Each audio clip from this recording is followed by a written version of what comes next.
Shabbat Shalom, everybody. Can you believe it? We made it through another week, and it is Shabbat time. And you can see I have Pamela with me tonight, Miss Pamela. It was kind of a last-minute plan, Pamela. I asked her if she wanted to come on a couple days ago and just for like 15 minutes and talk about her work with the translations of the Paleo Hebrew.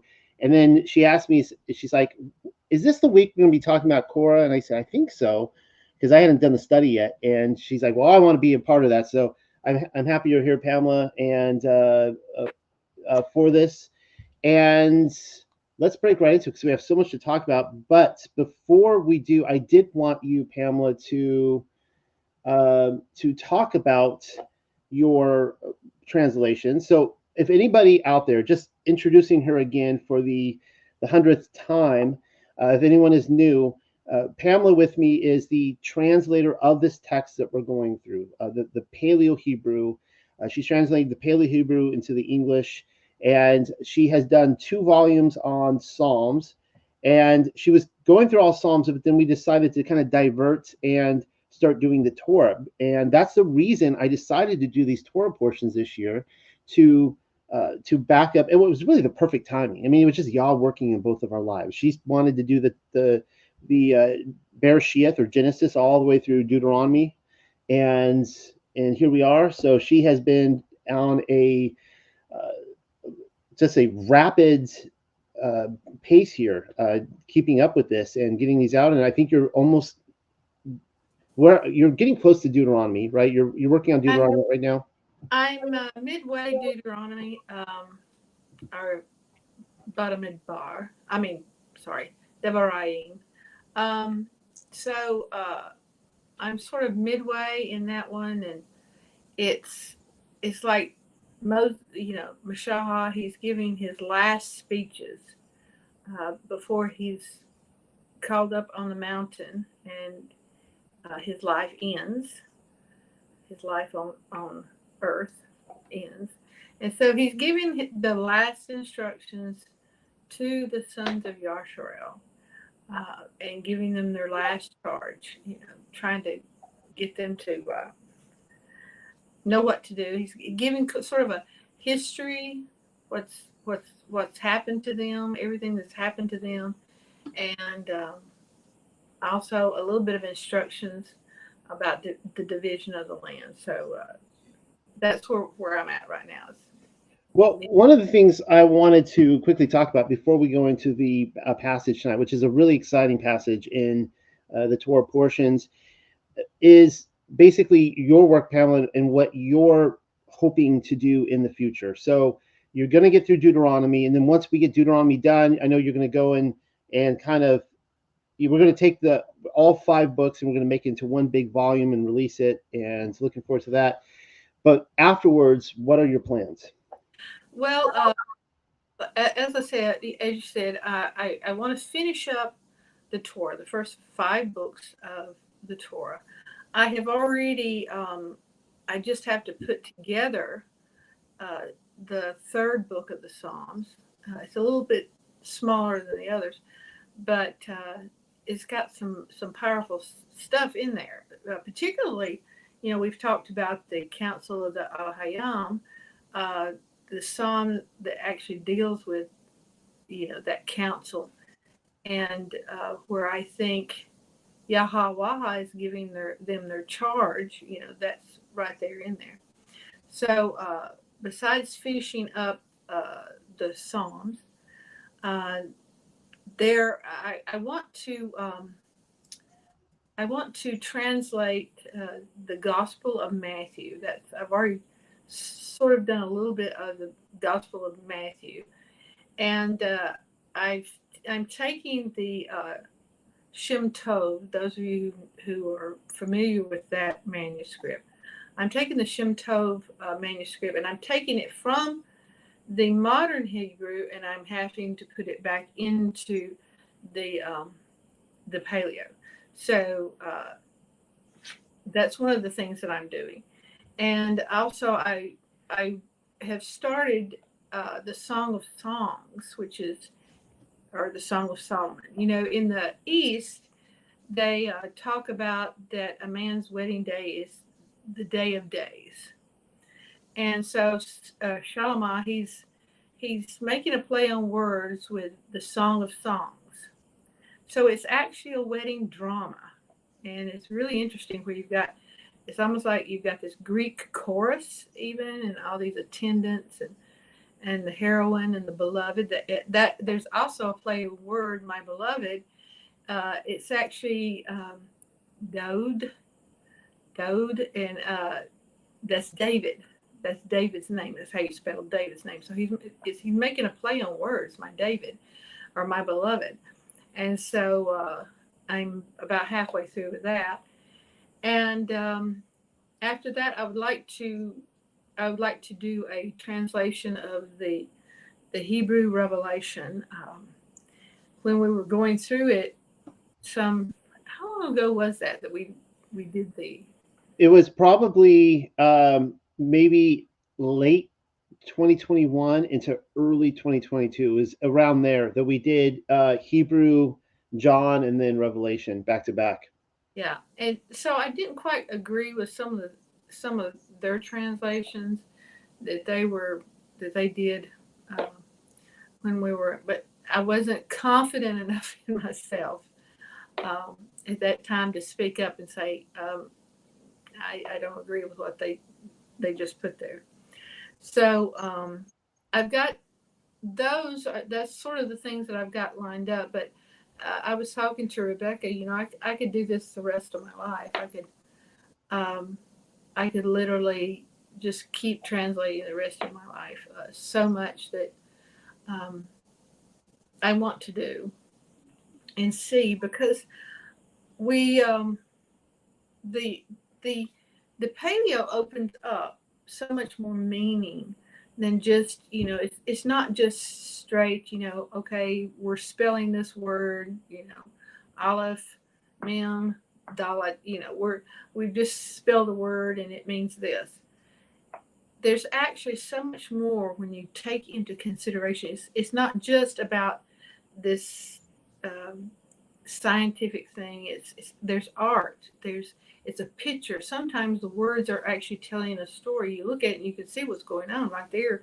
And it's just like a, a jot, a little drawing, a little doodle on a paper showing you what's going on.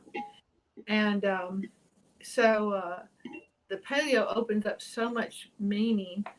And some of the things that I've even what little I've done in the book of Matthew, it was amazing to realize, when Joseph found out that Miriam was expecting, he was like, he did not want to marry her. He did not want to settle down to dwell with her. He was like,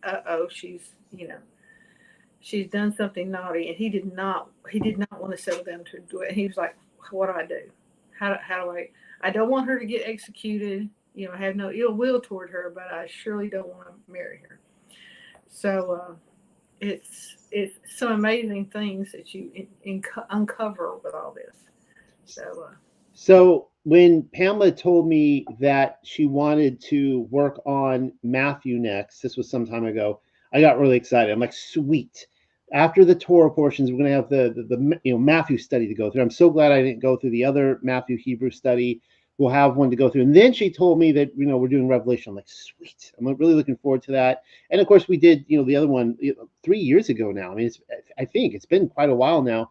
And it's amazing how the years go by, and it's ripe for another one. But when she told me Song of Solomon, that's where I really got excited. I can't wait to do a Song of Solomon study. I kind of think you should make that your next, if you're halfway down, I think you should make that your next project. I wanted her to talk about this because I want you guys to see that here at the Unexpected Cosmology, this ministry is where it's not just a YouTube channel. This isn't just a YouTube channel where we're just putting out, catchy things out there on the internet, trying to bring in views, that kind of stuff. And we're way beyond that, and we're putting out actual, real, tangible, physical books. That we have Pamela here. Yah has brought Pamela to us, to this ministry, and she is actually translating the Bible through the Paleo Hebrew, and that is amazing and it's humbling. And I hope what I want to do is to bring more people into that vision. For those out there in the community, say, I want to be a part of this. I want to be a part of supporting, translating, not just watching YouTube videos. Oh, Noel came out with a new YouTube. Oh, look, he's got a new YouTube video. But actually being a part of this process of translating the Bible through the Paleo Hebrew. And it's an enormous task that she's taken up. Of course, what Rebecca's doing too. Now, I don't want to just, come on here every week. People are like, oh, he's going to talk about money again. I am so pleased that Yah has provided for us this month. It was looking really grim last week. I mean, last week, I was starting to call people up on the phone and be like, hey, we need a plan B, maybe a plan C option here because it may not pan out this month. And it panned out. And it is my desire. I'm sorry, Pam, I hope I'm not putting you on the spot. It is my desire. You guys already know that I support Rebecca. I support Rebecca. She gets the first cream of the crop. She gets the first payment every month at the beginning of the month before I even get my hands on anything to provide for my family. She gets it first. And I want to bring Pamela into this, but I want this, instead of me just saying, hey guys, I'm taking on Pamela, I want this to be a community effort. I want the Tuck community out there to say, we want to bring Pamela on. We believe in what she's doing. We believe in her vision, and we want to be a part of this. We want to be a part of this blessing, or of course, the word that Pamela would prefer is Barak instead of, is that right? Or Baruch? Barak. Barak. I got it right. Barak instead of bless. And so this morning, quick story. Woke up this morning and I got my coffee. I'm sitting down at the computer. I start looking at the budget, and I just I've been praying over the budget all month. I'm praying over it this morning, and I said, Yah, if you can bring in the money to meet our goal, just this goal right here. I'm setting the bar at this goal. Anything on top of that, just bring in, and I just want to, shower Pamela with a Barak, Pamela. And so my wife calls me down to breakfast. I go down there. I tell my wife this, and we're talking, and then I go back up after breakfast, and I look, and I couldn't believe it. Not only had the funds come in to cover my cost for the month, but it was already above that. So I'm telling you guys all this now, that if you want to give a love offering to Pamela and to her translations, like what we're going through tonight, anything through the end of the month, we got 2 more days. Now, I'm not telling you guys to do this on a Sabbath. Personally, my conviction is that I'm completely okay with passing around an offering of funds to provide in a ministry on a Sabbath that is doing a good work.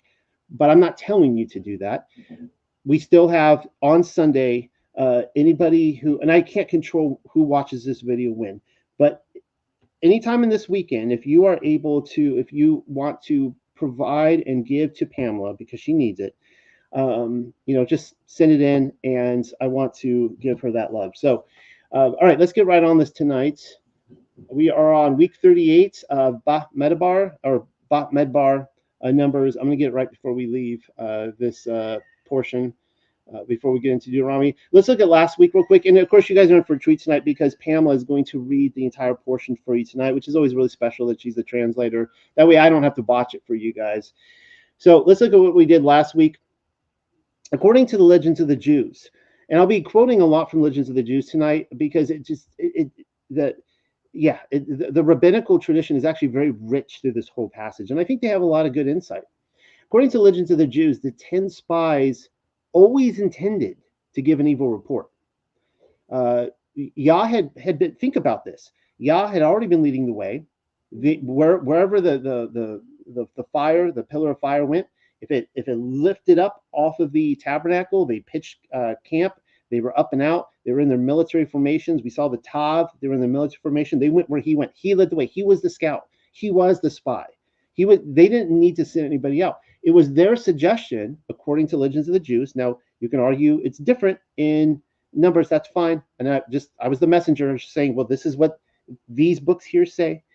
That it was their suggestion that they go into the land. It was never Yah's suggestion, because they wanted to give an evil report. They wanted to turn people away from the land. They didn't want people to go into the land. They were getting ready to, and they wanted to be state. They knew that if they went in the land, they would lose their power. And anyway, so it's a tragedy. I'll get into that in a second. We saw the three giants, the sons of Anak, who were, according to the same rabbinical traditions, they were put there by orders, personal orders of Esau. Esau wanted Yaakov out of the way. He did not want him coming into the land, and so he had these massive giants, and these were part of the evil report, of course. I talked about Lot's wife, that she may have been a 9-footer. Now, I'm basing this information on potentially the salt pillar that is found on Jordan overlooking the Dead Sea. I think there's good reason for it, because we do see in multiple texts talks about that she would be a pillar of salt there until the end of time, until the final resurrection. And the thing is about a salt pillar is that they're very rare, because they should be broken down by the wind and the rain and that kind of stuff. And the fact that you still have a salt pillar there that is very ancient, and it looks like Lot's wife. Point being, she would have been a 9-footer, which is extremely tall to anybody today. I mean that's beyond basketball tall. And of course, if she was like the women of her day, the men would have been taller. I mean, if she was 9 foot, maybe let's say that's average. Maybe the men were 9'5" or 10 foot, right? And from there, we can go back to Noah. And if the ark site in Turkey is legitimate, I know that there's a lot of people steering away from that now, but I think it's probably very likely legitimate. I do believe that during the Dark Ages, the medieval period, they believed it to be legitimate. It was on all the maps. You see the Crusaders there, the Byzantines, the Templars. There is a altar that is built there of unhewn stone that is 12 by 12 by 12 with a 3-foot step, one 3-foot step. And the idea that is put forward is that the man who built that with no modern tools was anywhere from 15 to 30 foot tall. If he was 30 foot tall, or let's say even 25 foot tall, whatever, the altar would have been about waist high. That's where they're getting those estimates from. Something to consider. So the question I proposed last week was Abraham a giant, and had the Hebrews shrunk in physical stature since leaving Canaan? I think that's a very plausible example. I think that a possibility within so many 200-300 years, the mankind shrunk and they didn't know. That's the way history works. You just lose information as you go along. So now they're going back into Canaan and they're seeing this massive, everything's kind of like almost like land of the lost massive there in some regards, and they're just freaked out about it. All right, so, and I forgot to give you guys this passage here, the travels of Noah into Europe. Now, this is not going to be Rebecca's translation. I actually had this in my notes and I skipped right over it last week. It just bugged me. But Rebecca's next book that she's going to be coming out with, hopefully in time for July, and she's so close to the end, and it's going to be the best translation that's ever been put out. You have my seal of approval on that. This is what it says: only the good giant Noah, among all the rest, feared Elohim. Now I'm showing you the paleo there. It would say God, in the travels of Noah into Europe, and was obedient to his Torah with all the rest of his family and household. Now people will protest this, say Noah was not a giant. Well, actually, to today's standard, he would be, but that's not what it's talking about when it's talking about the giants in the book of Enoch. Some of those were like 100-footers or something, like massive. But if you had a guy that was 30 feet tall, the average man was 30 feet tall before the flood, all of a sudden, just throw this out there, dinosaurs aren't looking so big anymore, are they? A guy like Noah could have just put his arm around a T-Rex, and some of you are like sighing, oh, not dinosaurs, they're all fake. Or like a velociraptor the size of a turkey. They don't show that in the movies. They'll make them huge. Actually, the average velociraptor, I believe, is the size of like a turkey today. Like that's like, he would just stomp on it. Like they would not have been a threat in any way, shape, or form. Just something to consider as we look at hoaxes in history and all that kind of stuff. I'm completely fine, by the way, if dinosaurs didn't exist. I'm just giving them their fair shot. All right. We saw that Yasharel grumbled, showing no faith in Yahweh, and were given the tragic news that those over 20 would not enter the promised land. Ouch. And then Yahweh specifically said, look, I heard you. I heard you what you were saying to your children, that you're going to go into the land and die. Well, now your children are going to see that you're going to die, and I'm going to lead them into victory. Like that's just ouch. So Yasharel listens to the report of 10 liars, which happen to be the majority. 10 out of 12, that's a majority, right? That's the wide road of existence. And think about this. I talked about how, the truth tellers were the minority report. How often do we hear from the normies and the globers that, we are disobeying Yah's Torah on the 2 to 3 witnesses principle for not listening to the witness testimony of astronauts? Right? We get told this all the time. Like, oh, you're breaking the Torah because you have, all. There's been like what 500 people that have ever gone into low Earth orbit officially. Very low number. I don't know what the number is now, but it's like actually no. We see here in the Bible a perfect example of people going against Yah's own testimony, the majority witnesses, and telling you false reports about a land that the other people did not see. Something to think about. I showed that the KJV, and this is one of the reasons I like to put the KJV next to Pamela's translation. And the KJV said that the man picked up sticks on a Sabbath, and there had to be a bias there, total bias, because not just Pamela's translation, but the others I was showing that even rabbinical literature claimed that his name was Zelophehad was pulling up trees. Okay, he wasn't picking up sticks. They make it out like it's so burdensome, like like you're throwing a stick for your dog, right? Because he's playing fetch, and some rabbi jumps out of the bush and says lawbreaker, and then you're stoned to death. Like, no, that's not what it was like. Like they were literally resting on their Sabbath. All was quiet. Nobody was working, and they heard a like this guy was like taking an axe or some other tool and taking down trees, digging them up defiantly. Not only that he actually injured those who tried to stop him. And the reason I like to show that in rabbinical literature is to show that, when we're looking at the Aramaic Targum, people go, oh, that's the Talmud. That's a little misinformation or I'd say disinformation, in my humble opinion, because when you get into the Talmud, they have hundreds of laws. I don't know how many it is. I think it is over 100. Just Sabbath laws. Like, you're getting into those Talmudic corners, like you can't even rip toilet paper. Like for the longest time, they're like, you can't even poop on the Sabbath, right? But when you get into the Targum, I really liked it. It was like, no. Like this guy was beating people up, giving them black eyes. He had an axe. He was being defiant. Okay, this was not just picking up sticks. I showed how the tassels or the tzitzits, but particularly if Yahushua HaMashiach had a healing capability, that the crowds would go up and just grab his wings, his tassel, and they'd be healed. And of course, I showed how they're like angel wings as well. And I asked the question, I ended on the question, is there evidence of tassels being worn in North America by the natives and pioneers? Now, saying the natives and the pioneers is going with the official narrative.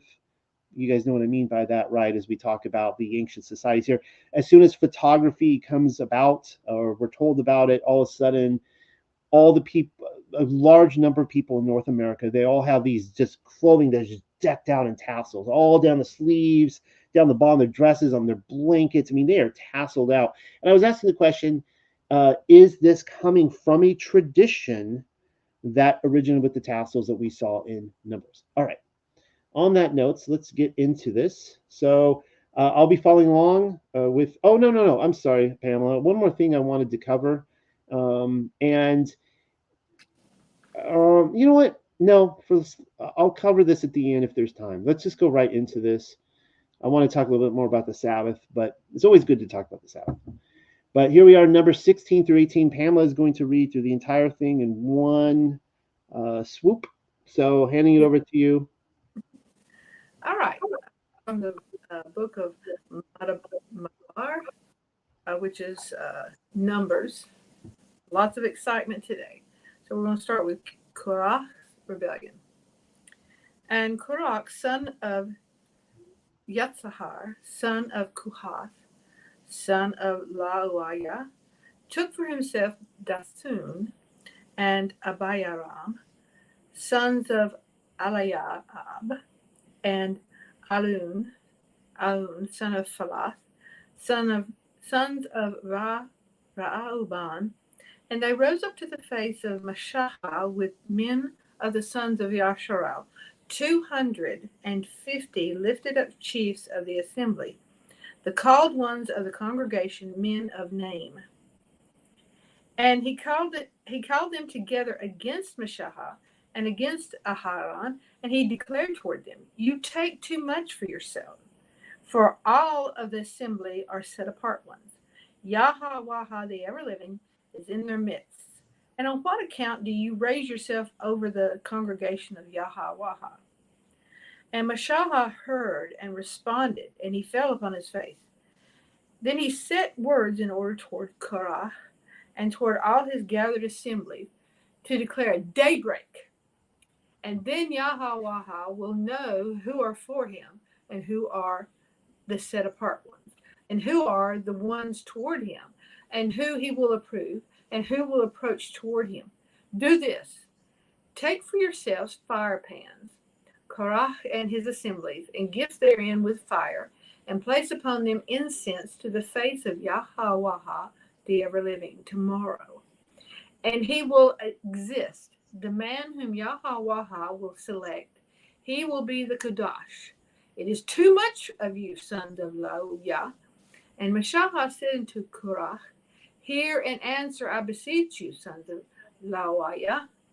Is it a small thing to you that the Alhayah of Yasharal has brought you near toward himself to serve in the business of the Mashkan dwelling place of Yahweh, the ever living, and to stand to the face of the gathered assembly and to minister unto them? And he brought you near, and all your brothers, the sons of Lauiah. But now, in addition, you strive after the priesthood? For this reason, you and all your gathered assemblies, the ones appointed against Yahweh, the ever-living, and Aharon, what is he for you to pass the night murmuring and complaining against him? And Moses sent to call out unto Dathun and unto Abiram, the sons of Eliab, and he, Dathun, declared, we will not ascend. Isn't it enough that you caused us to go up from the land flowing with fatness and honey, to slay us in the wilderness, that you have become a ruler over us, in addition, a prince? Moreover, you have not brought us toward a land flowing with fatness and honey, and have not gifted to us an inheritance, fields and vineyard. The eyes of these men would you dig out? We will not ascend. And as for Mashahah, he burned with great anger. And he said unto Yahweh, the ever-living, do not turn yourself toward their gifts. Not one ass have I lifted up from them, and have not done a noxious, hurtful action toward one of them. And all Mashahah declared toward Korach, you and your gathered assemblies will exist to the face of Yahweh, the ever-living, you and them and Aharon tomorrow. And each man shall take his fire pan and gift into them incense, and shall bring them near to the face of Yahweh. Each man his fire pan, 250 fire pans. And you and Aharon, and each man his fire pan. And each man shall take his fire pan, and he shall gift him into the fire, and shall place into them incense, and shall station himself at the entrance of the tent of meeting with Mashahah and Aharon.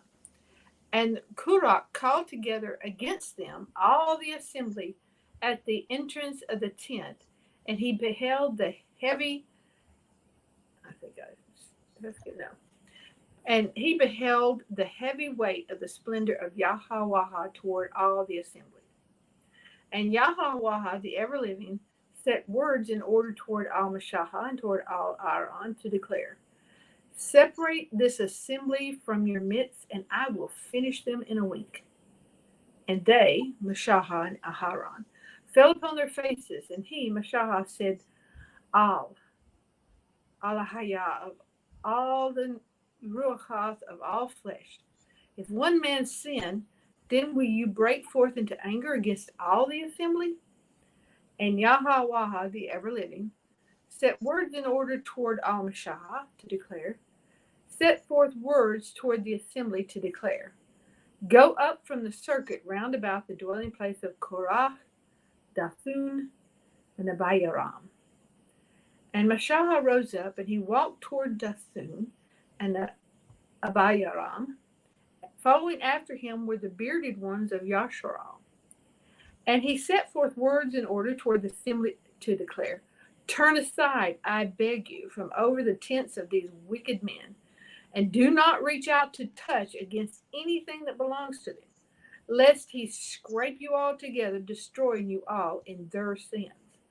And they went up from over the dwelling place of Korach, Dathun, and Abiram from a circuit round about.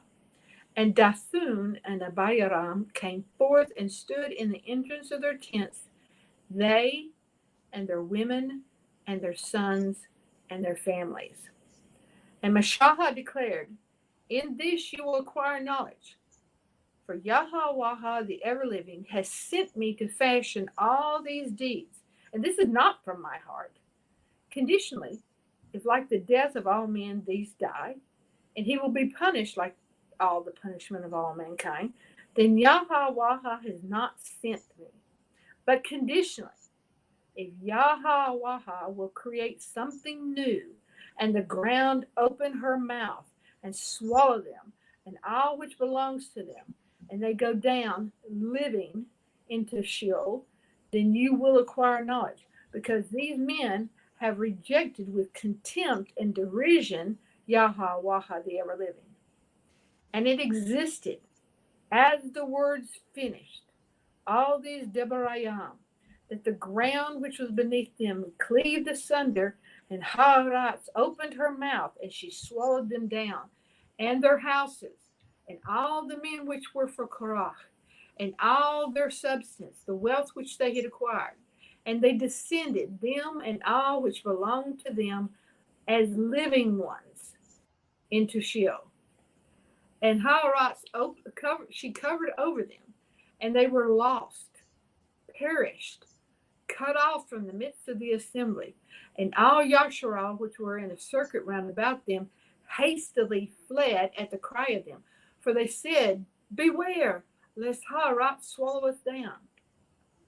And fire, she went forth from Yahweh the ever-living, and she consumed the 250 men that had brought near the incense. And Yahweh the ever-living set words in order toward Al-Mashah to declare, speak toward Eleazar, son of Aharon, the priest, and he will lift up fire pans from beneath the burning, and disperse the fire at a distance. For he is Kudash, the fire pans of these sinners against their Nephash. And he will fashion them into hammered out plates, thin plates, as an overlay for the altar, for those bringing near to the face of Yahweh the ever-living. And he will set him apart, and he will exist for a distinguishing sign unto the sons of Yasharel. And Eleazar, the priest, took the copper fire pans, which the burned ones had brought near, and he fashioned thin plates as a metal overlay for the altar, as a remembrance unto the sons of Yasharel, for the purpose and intent that no stranger, one from another family, not of Aharon's, one who is turned aside, shall not bring near to offer odors to the face of Yahweh the ever-living, that he not exist like Korah and his gathered assemblies. And they shall know that Yahweh has set words in order unto them through the hand of Mashah. The assembly commits mutiny. And all the gathered assembly of the sons of Yasharel passed the night murmuring. The next day they complained against Mashah and against Aharon to declare, they have slain the people of Yahweh. And it existed in the congregation being gathered against Mashah and against Aharon, that they turned their face toward the tent of meeting, and behold, the cloud mass covered him, and they observed the heavy weight of the splendor of Yahweh the ever-living. And Mashahah and Aharon came toward the face of the tent of meeting.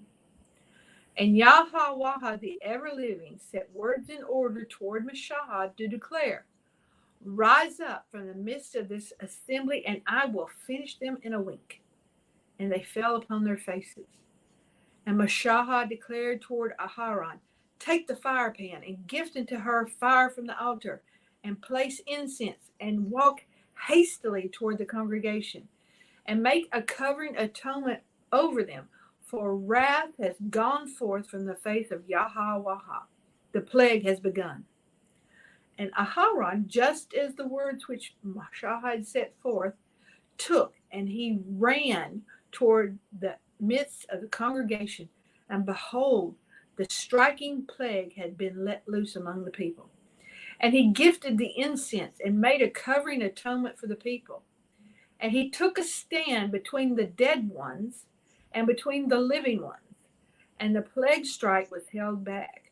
And those who died from the plague, were 14,700, separate from the dead ones over the manner of Korah.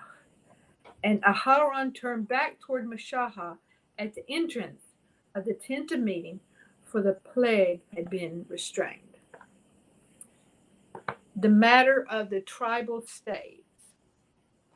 And Mashahah and Yahweh the ever-living set words in order toward Al-Mashahah to declare, Set forth words unto the sons of Yasharel, that they take unto themselves a staff for their father's house, all their lifted up chiefs, according to the house of their fathers, 12 staves. And each man shall write his name upon his staff. And Aaron's name you shall write over the staff for the tribe of Nuhayah, one staff for the head of their father's house. And you shall rest them in the tent of meeting, to the face of the revealed precepts, where I will meet with you there. Then will exist the staff of the men who I will choose. It shall sprout. Therefore will I cause to cease the murmurings of the sons of Yasharel from over me, when they are passing the night complaining against you. And Mashahah spoke this plan toward the sons of Yasharel, and toward all their lifted up chiefs, one staff for a lifted up chief, for their father's houses, 12 staves. And the staff of Aharon is in the midst of their staves. And Mashahah placed the staves to the face of Yahweh, the ever-living, in the tent of meeting. And he existed from the morrow, when Mashahah went toward the tent of the revealed precepts, and behold, Aharon's staff for the house of Lauyah had sprouted, and had brought forth blossoms, and he shone, flourishing bright with flowers, and he had ripened almonds. And Mashahah brought out all the staves from before the face of Yahweh, the ever-living, toward the sons of Yasharel, and he watched as each man took his staff.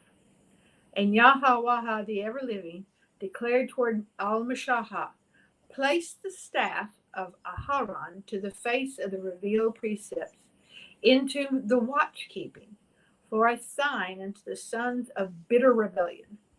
Then shall they cease their murmuring from over me, and they will not die. And Mashahah fashioned like that which Yahweh, the ever-living, had commanded him. He in that manner fashioned. And the sons of Yasharel spoke toward Al-Mashahah to declare, Behold, we breathe out our lives. We are lost, all of us, ready to perish. His servant, all those drawing near to approach toward the Mashakhan dwelling place of Yahweh, he will die. Conditionally, are we not finished, ready to breathe out our lives? And Yahweh, the ever-living, spoke toward Al-Aharon, You and your sons and your father's house with you will lift up the sin of the Mukudash. And you and your sons with you shall bear up the iniquity of your priesthood.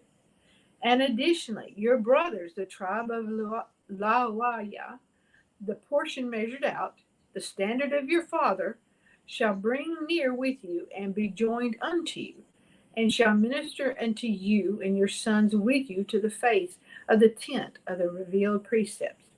And they shall guard you and your sons with you, and guard all the tent together with the Kudash implements. But they shall not approach the altar, lest they, and in addition you, shall die. And they have joined unto you, and shall guard the custody of the tent of meeting for the works of the service in the tent. But the stranger, one who is turned aside from the way, he shall not approach unto you.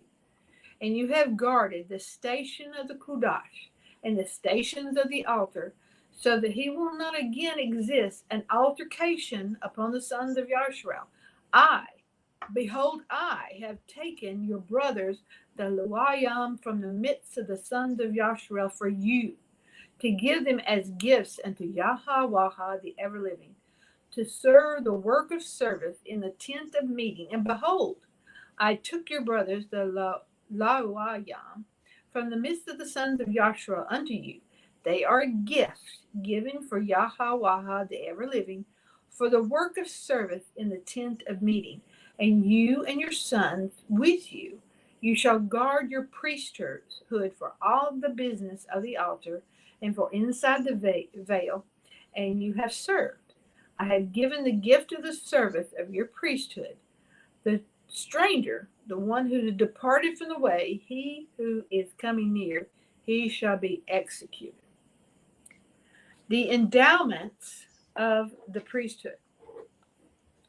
And Yahweh the ever-living set a word in order toward all Aharon.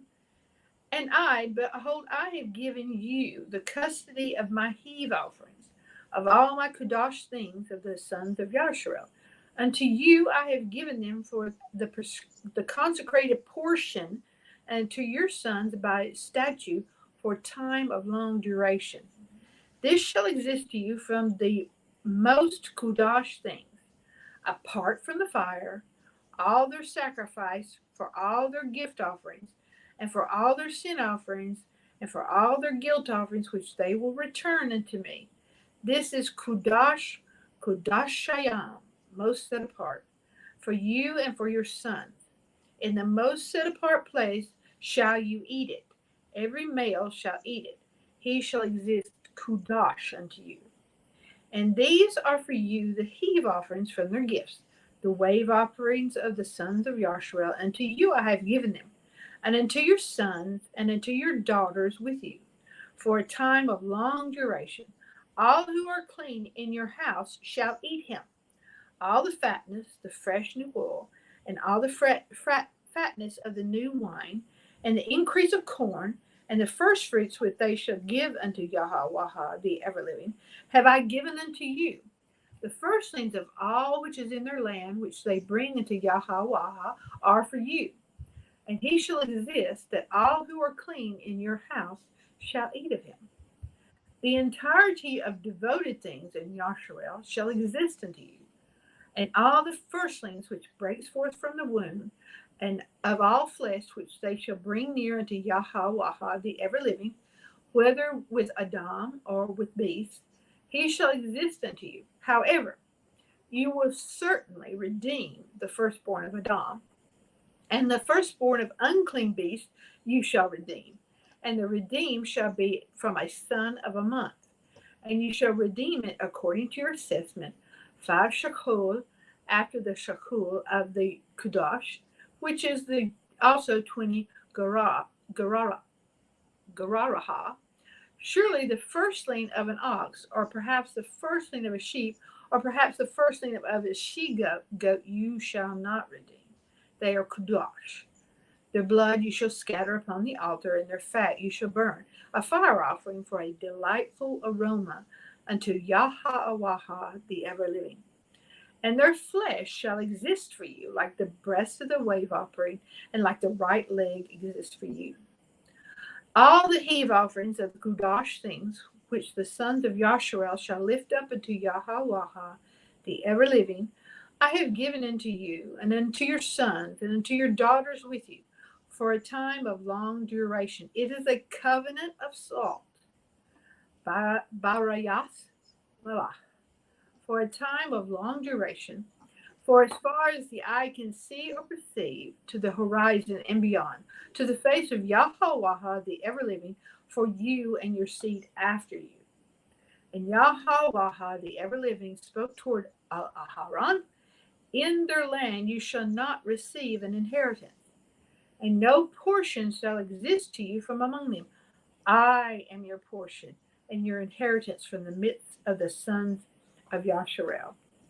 And to the sons of Luaya, behold, I have given all the 10th part in Yasharel for an inheritance in exchange for their work of service with which they serve the work of service in the tent of meeting.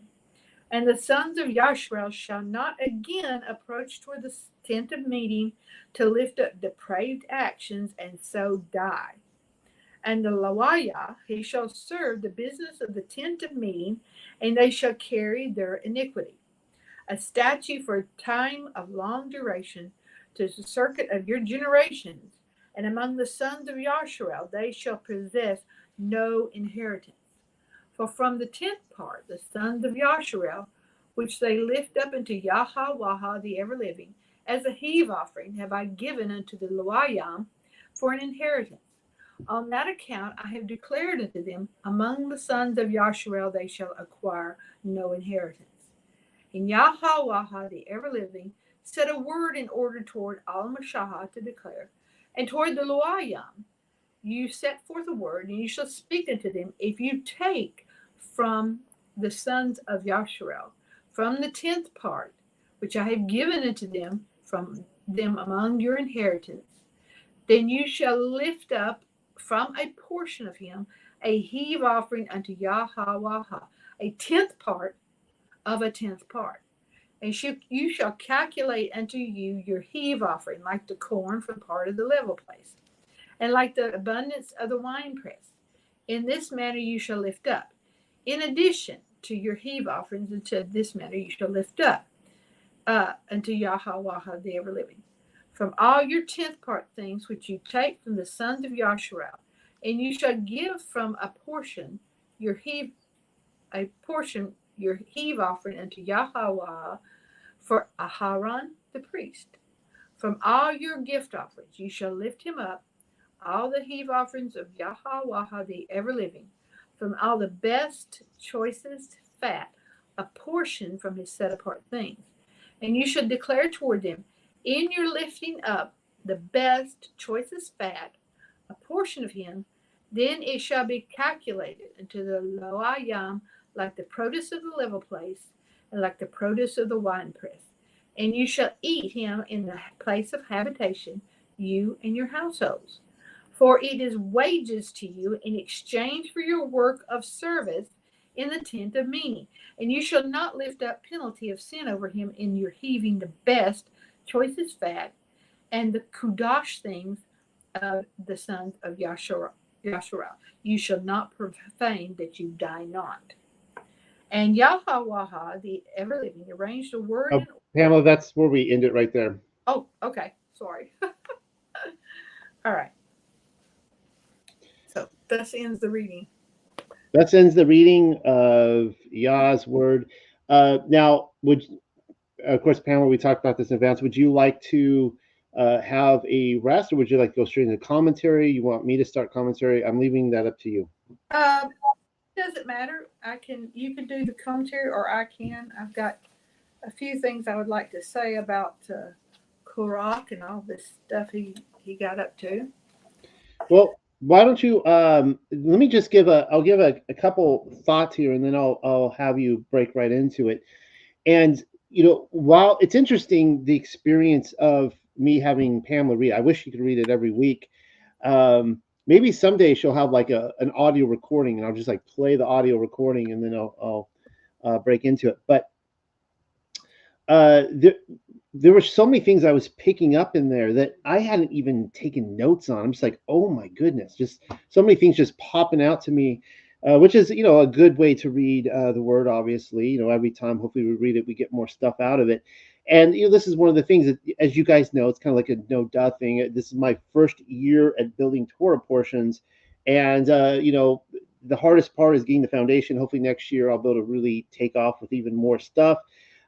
So here's some of the things that unfortunately I'm going to just mention now, or else I'm going to forget because I'm not going to bring it up later.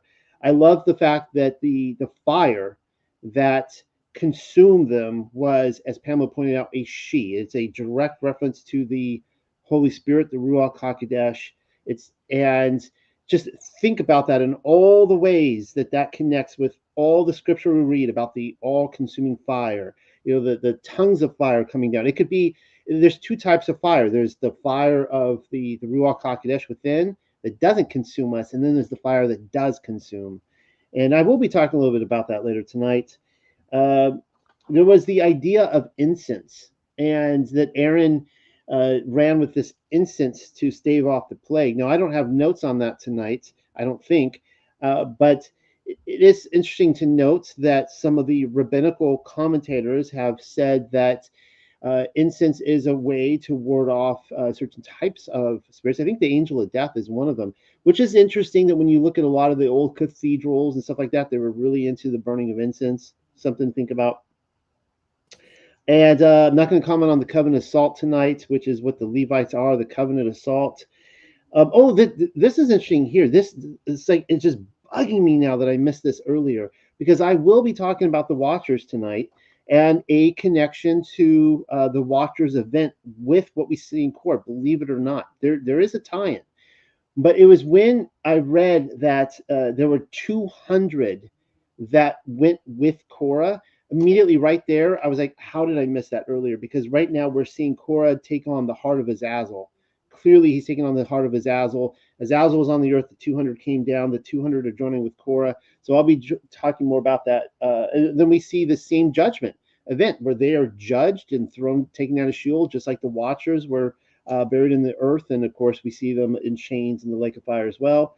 And then, yeah, I think that's it for now. So, and then I'll get into all the notes I do have. I just want to throw those thoughts out there to you guys because I'll forget later.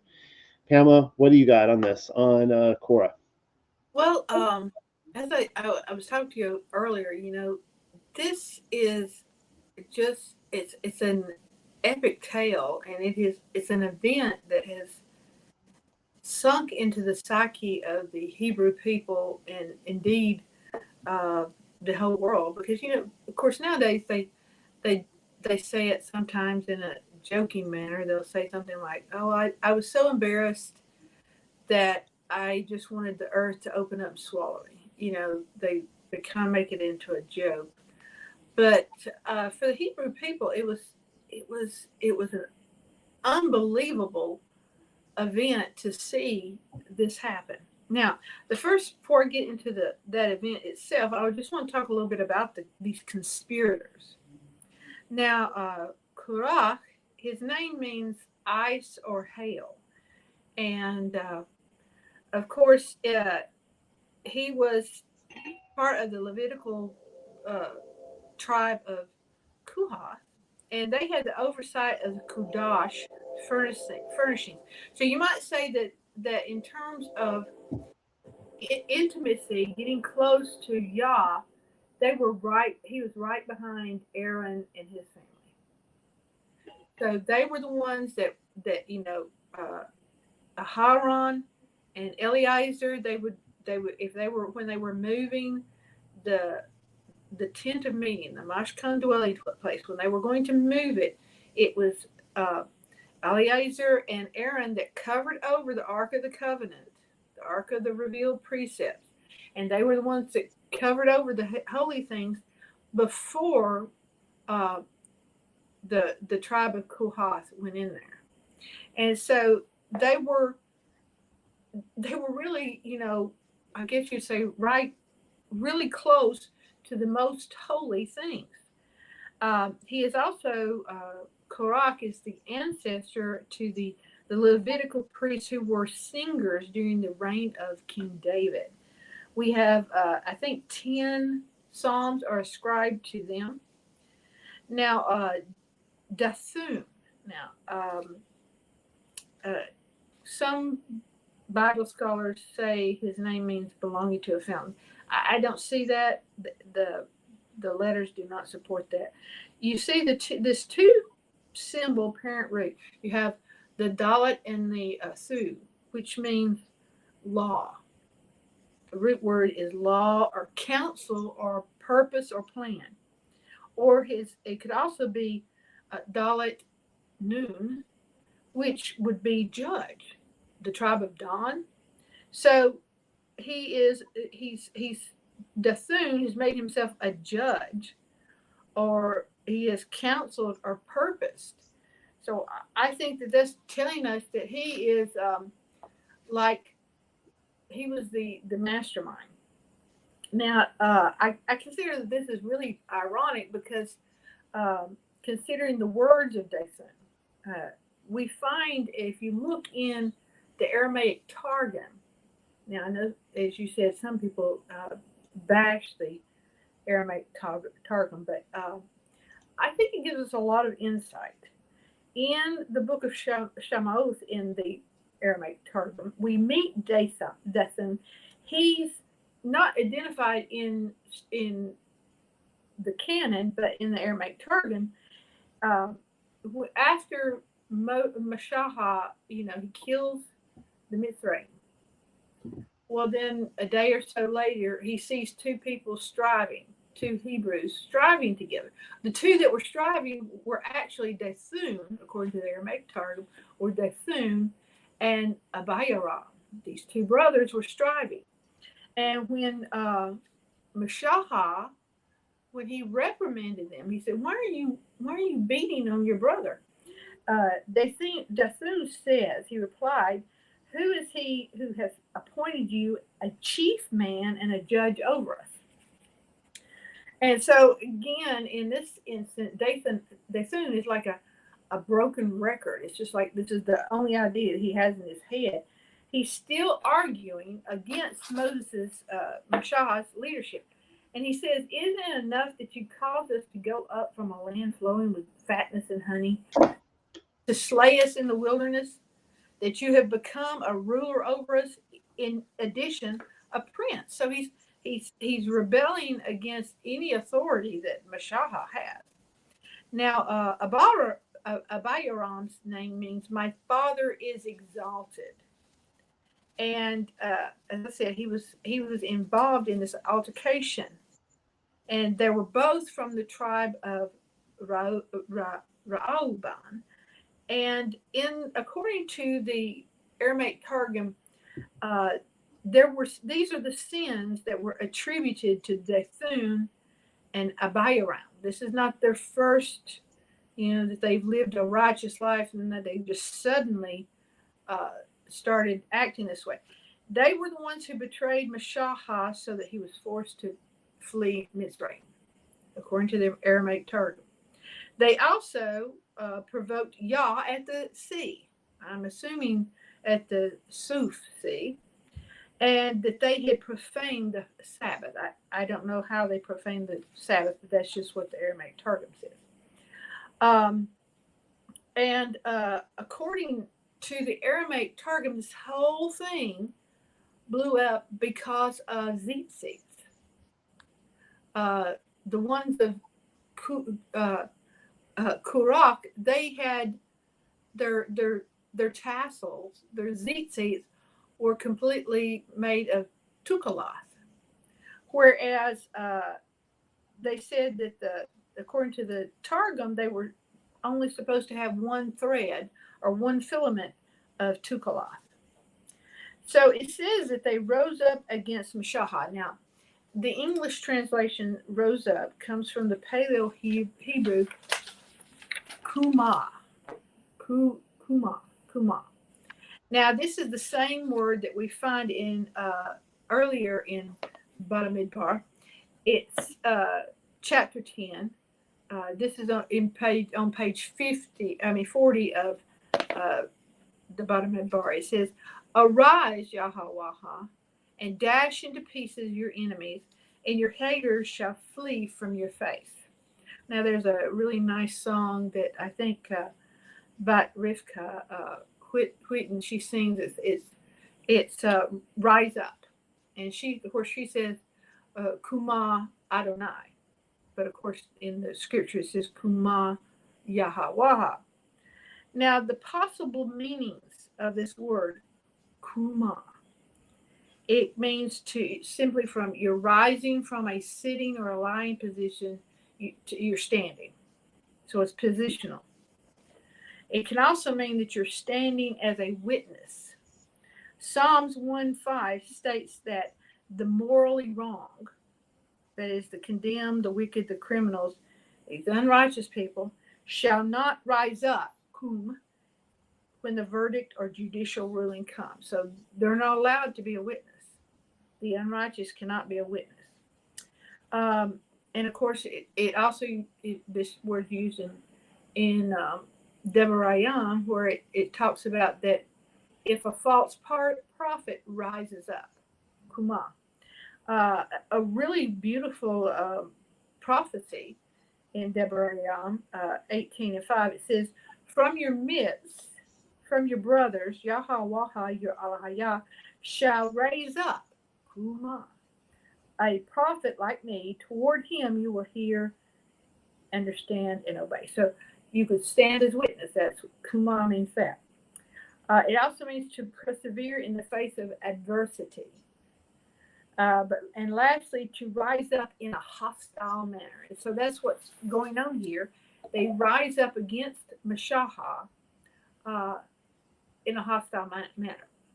Now, this confederacy, you mentioned, Noah, that it's 250 Nashaya'aya, which are lifted up chiefs, called ones of the congregation, men of name. These were not impressionable young men. These were leaders. They should have known better. So they were opposed to the leadership of Mashahah and Aharon. Now, Aharon was Mashiach. He was a Mashiach. He had been anointed. He was anointed as the priest. And I just wanted to read this right quick from the Psalms, where it talks about how in Psalms 2 it says that these noble princes take counsel. They advise one another. They establish a foundation. They set their plans, united, working as one, to cast off, break asunder any bond or restraint that a self-existent one, Yahweh, Mashayah, place upon them. They want to cast off his restraint. So their rebellion wasn't just against Mashah. It's against, they wanted to cast off the restraint that Yah had placed on them. I've had some thoughts. I've wondered to myself, did they want to, were they trying to circumvent the judgment of the 40 years that Yah had placed against them for their rebellion? Were they meaning to, they wanted to make another attempt at the land of Canaan? Did they just, they decided they wanted to go up, they will try again? Or did they mean to find a place in the wilderness, settle down to dwell there, and they just wanted to elect their own leader? So that's, so they were, after all the rebellion, and after all this poisonous report, they start saying that Moses wants to dig out the eyes of the men, these explorers, so that they could, they were saying they were trying to keep the people from telling others about what a great place the land was. And Moses, Mashahah, he correctly identifies their end goal. But now, in addition, you strive after the priesthood. So they wanted the priesthood. They wanted their person. I guess they had decided that Korach was going to be their new high priest. I'm not sure. It doesn't really say. But they're ultimately rebelling against Yahweh. So Yahweh, he warns Mashah, and they had a chance to leave. All these people who were with Dathun, they were given a chance.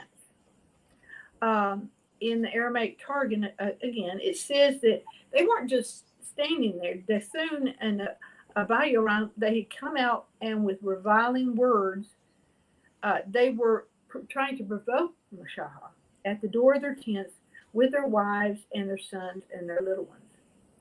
And so of course we have this event where uh, the earth, and this is something that has never happened before that time, the earth opens up her mouth and they are swallowed alive. And it clearly says that these people were alive when they went down into Sheol.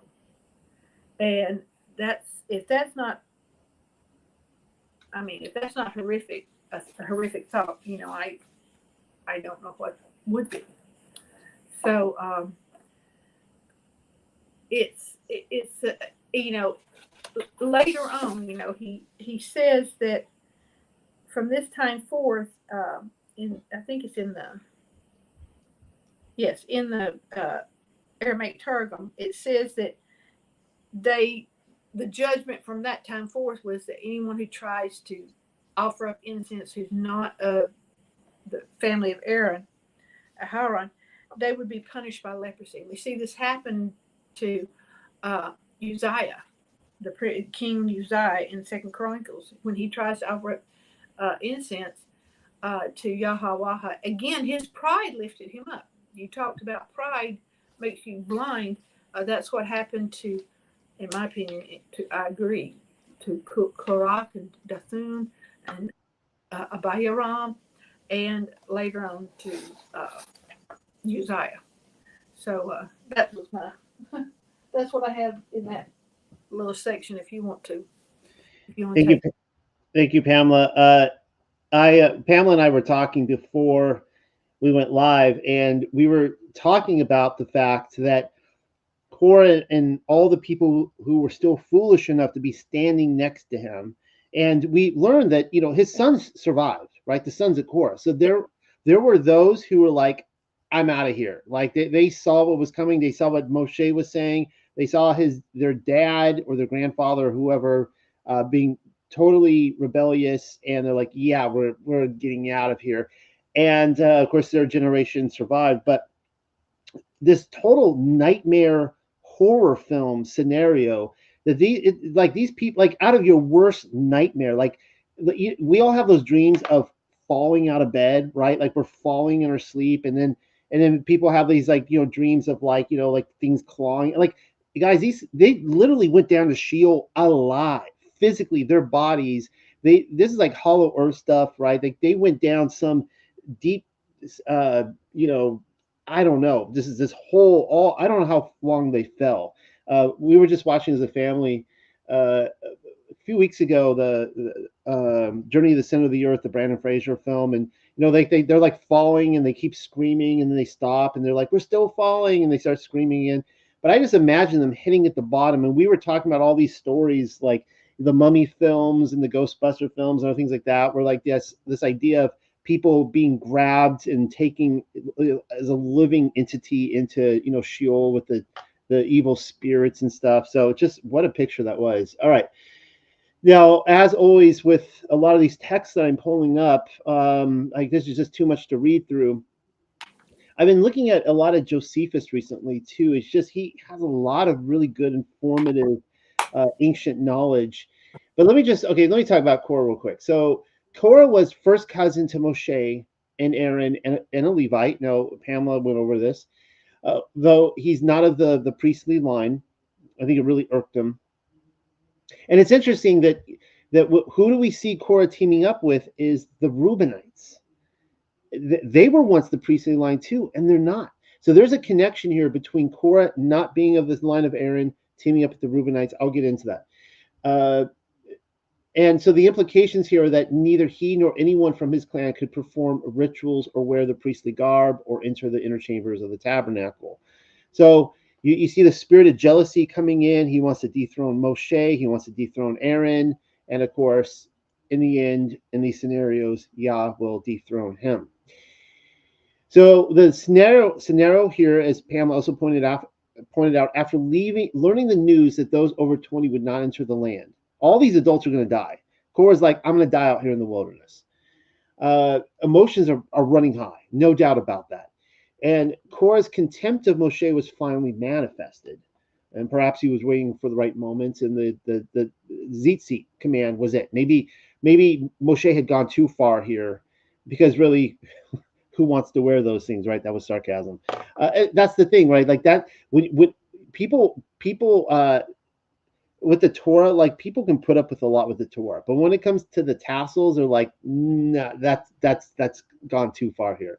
And so it is interesting that we see these domino events. One of them, by the way, was that last week, or 2 weeks ago, where all the people start prophesying in the camp. And it's not just Moshe anymore. Now that the Ruach is going to all these people, and then and immediately after that, we see Miriam and Aaron complaining about Moshe's wife.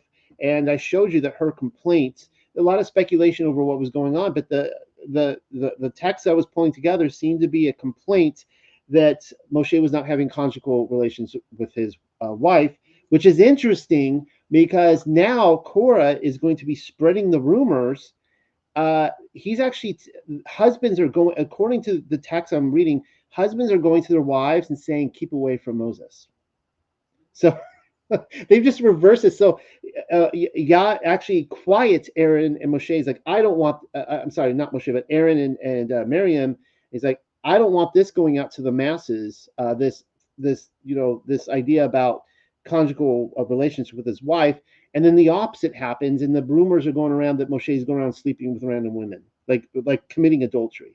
So let me just look at a couple of things here that I'm not going to read all this, but Josephus says, now Korah, when he said this, had a mind to appear to take care of the public welfare, but in reality, he was endeavoring to procure to have that dignity transferred to the multitude, by the multitude to himself. Same thing we saw with the 10 evil spies.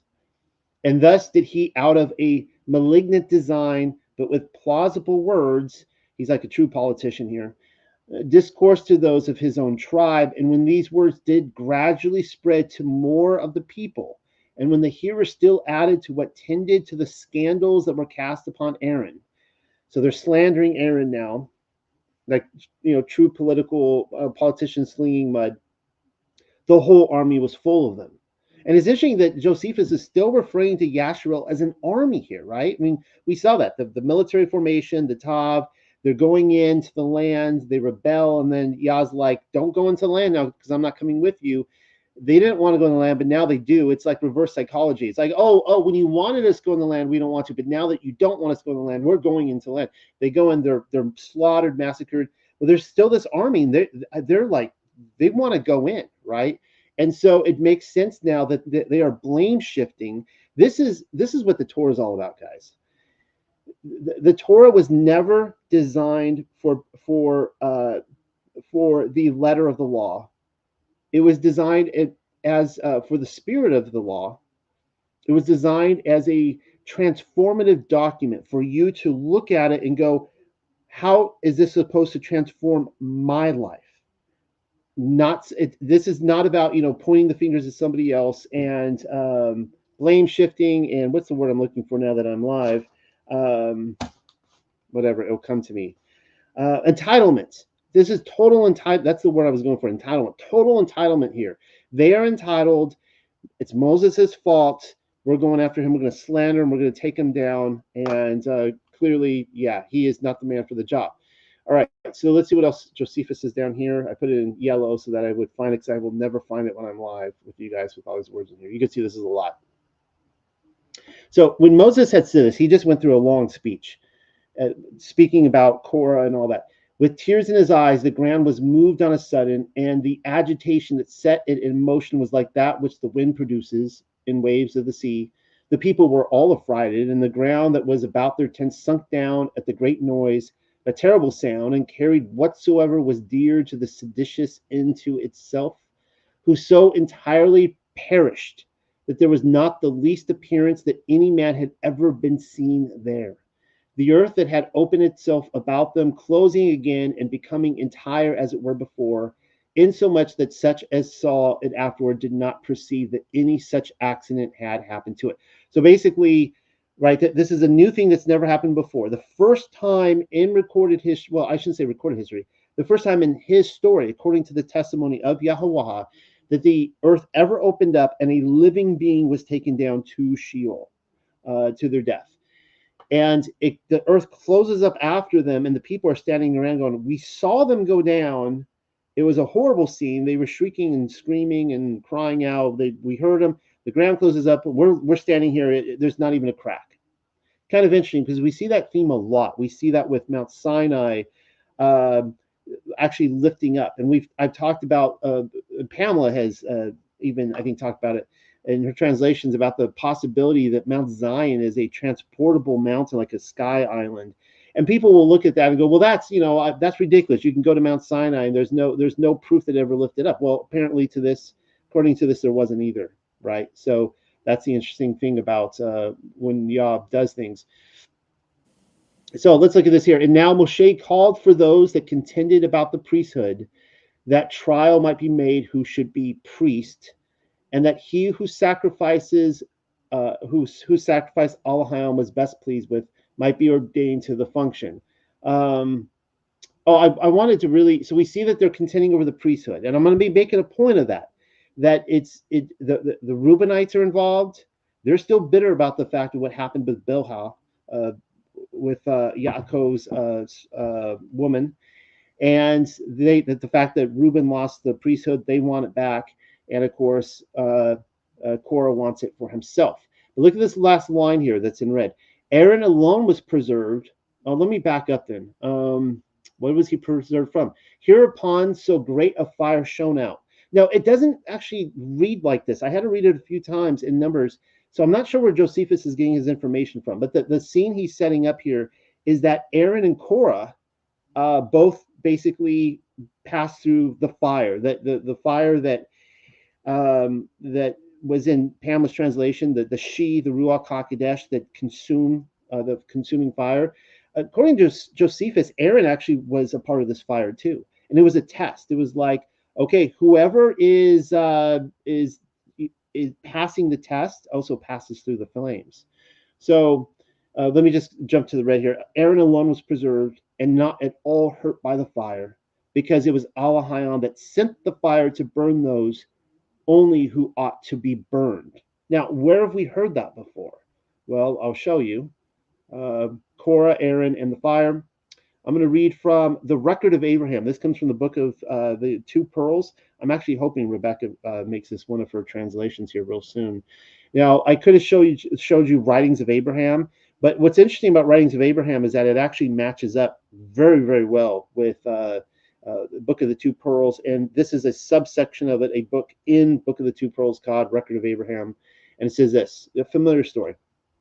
After the third day, so think about the number 3, resurrection of Mashiach. After the third day, the king, this would be Nimrod, sent his servants to govern the fire that it might again be used for making brick. But when they came up to the furnace, this would be Abraham speaking, was sitting therein talking with the messengers whom Allahim had sent. Therefore the servants of the king, being greatly astonished, went and told him of this matter, but he would not believe them. However, when the men persisted in their tale, King Nimrod himself came into the furnace, but the messengers had departed, and I sat alone in the flames. When he saw me therein unconsumed, the king cried out in alarm, O Abram, are you a sorcerer greater than ours, that you should live in the flames unconsumed? And remember now, Nimrod is the individual who introduced the worship of fire. And I've shown you that before the deluge, Lamech was really big about passing through the water. They would pass children through the water because they knew that the great deluge was coming. All the old accounts, the Sumerian accounts I can find, they all talk about the gods. They knew it was unavoidable, the deluge was coming, and so they tried to figure out a way to create eternal life by surviving the flood. And now Nimrod is realizing that there's a mile marker now where the future judgment is fired. He's trying to figure out, how can I pass through the flames, right? And so here we have Abraham showing the way. He's showing, like, look, you want to pass through the flames? Because everybody has to pass through the flames. Here's how you do it. So it's like the fire of the Ruach HaKodesh. It's like either we are embodied with this fire where we can walk through the flames, or it will consume. But I answered him, no, O king, but the Allahayam of heaven, who is the true Allahayam above all, has sent his messengers unto me and hath preserved me from this fire. Being much amazed, the king exclaimed, come forth then from the fire, for I see that no power of mine can harm you. So that comes from the record of Abraham. You guys know about Daniel's three sons, three friends. I think I'm pulling a lot of Joe Biden side. Apologies. His three friends in Book of Daniel thrown in the furnace. They survive. You guys know that story. Here's another one interesting from the Book of the Two Pearls, chapter 20. During the day of the sun, all who have breath will rest to be given life eternal. The day of the sun is this right here. I was looking at this and thinking, well, maybe it's talking about his resurrection, like that's his day, right? When he takes him up to Sheol. But then look at the next line. After Belial escapes, he will unleash his mighty devil Gog, the master of Magog, for a final battle. So, we all talk about when Gog Magog is. And here it clearly says Gog is an entity. So case closed on that, at least in this text. I agree, Gog is an entity. People say, well, did Gog Magog happen before the millennial kingdom? Did it happen immediately after? Has it happened yet? Well, let's just read this for what it is and figuring out. So there's a final battle. After Belial escapes, he will be defeated by fire. Belial will be burned from within into nothing. Forever will he anguish in the place of the dead, the sea of sulfur. After this, a holy rest will come upon the Messiah and his followers in order that they feel not the pain of the purifying fire of Allahayam. So everybody has to go through the fire. We are all going through the fire. But according to this, a sleep will be passed over them, like a restful sleep. What does that mean? All things will be burned up, and the earth will lie in silence for less than 1/2 hour. And when they talk about time and measurement in here, I kind of think it's kind of coded. I don't know if it's really saying a 1/2 hour, but maybe it is. The earth will itself be renewed to eternal life. Then all will awaken from their holy rest, and the new city of Allahayam will appear. For this city must descend upon purified ground in order to be holy forever. And that comes from the Book of the Two Pearls 20. Just wanted to point out the familiar theme we see with fire, all right, the consuming fire. Another thing we see is Korah's, what I believe was the unpardonable sin. Now, I've done studies on this in the past. I'm going to try, for lack of time, to kind of skim through this as quickly as possible. You can see the scripture laid out here. You know the story that Yahusha gives in Matthew. It's also spoken of in Mark. And he says, therefore I tell you, every sin and blasphemy will be forgiven men, but the blasphemy against the Ruach will not be forgiven. This has long been debated. What is the blasphemy of the Spirit? Whoever speaks a word against the son of Adam will be forgiven, but whoever speaks against the Ruach HaKodesh will not be forgiven, either in this age or in the one to come. Now, without going into a lot of commentary on the Ruach HaKodesh herself and her role in the Godhead, I'm not really interested in going there right now because I want to talk about the blasphemy itself. So here's the same passage in Mark. Truly I tell you, the sons of men will be forgiven all sins and blasphemies, as many as they utter. But whoever blasphemes against the Ruach HaKodesh will never be forgiven. He is guilty of eternal sin. Yahusha made this statement because they were saying he has an unclean spirit. So think about this now. So Korah is saying, we don't know all that he said about Moshe. He was probably saying a lot of nasty stuff. I mean, he was probably whatever, you think of like throwing like crap on the wall, seeing what sticks, right? Kind of that kind of thing. And I do believe he committed the blasphemy of the Holy Spirit here, and that he was not forgiven. He was immediately killed. And this is Korah, of course, is a sign for humanity in general, present tense. And by the way, might I mention, I was telling the group before we got started on this, that the book of Numbers really going into Exodus as soon as there come, the whole Exodus scene, going up into the wilderness, but particularly in Numbers, for me is, if Leviticus is the heart of the entire Bible, and I believe it is heart, it is the mysteries of the kingdom, it is the very character of who Yahuwah is, encountering His holiness. Then it's interesting that what follows the book of Leviticus is just pure, just rebellion, pure rebellion. Like, it's no different today. And when we look at human depravity, now the New Testament has human depravity. They literally killed the Son of the Most High. I don't want to overlook that, but and that's something to consider. But I almost think that human depravity is too much for Christianity in the Book of Numbers. That I don't think that they can deal with this, because they would have to evaluate their hearts and realize that they're doing the same thing as Korah, that they're rebelling against Moshe, they're rebelling against Yah, they're rebelling against His Torah. And the reason I say this is the depth of human depravity is because, guys, they're in His presence. Yahuwah is there, the pillar of fire, and they are following it through the wilderness, and they're hearing His voice, and the smoke and the trumpets, right? The angels, all this stuff.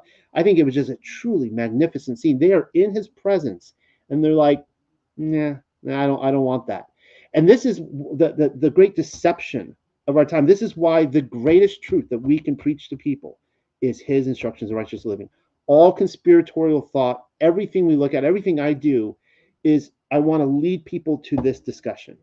And I want them to look at the Torah as a transformative document and not point the fingers at the government, at other leaders, at other people. They need to point the finger at themselves and say, I don't want to have the heart of Azazel. I don't want to be Korah, right? I want to transform my life, and so on and so forth. All right, so let's keep looking at this blasphemy here.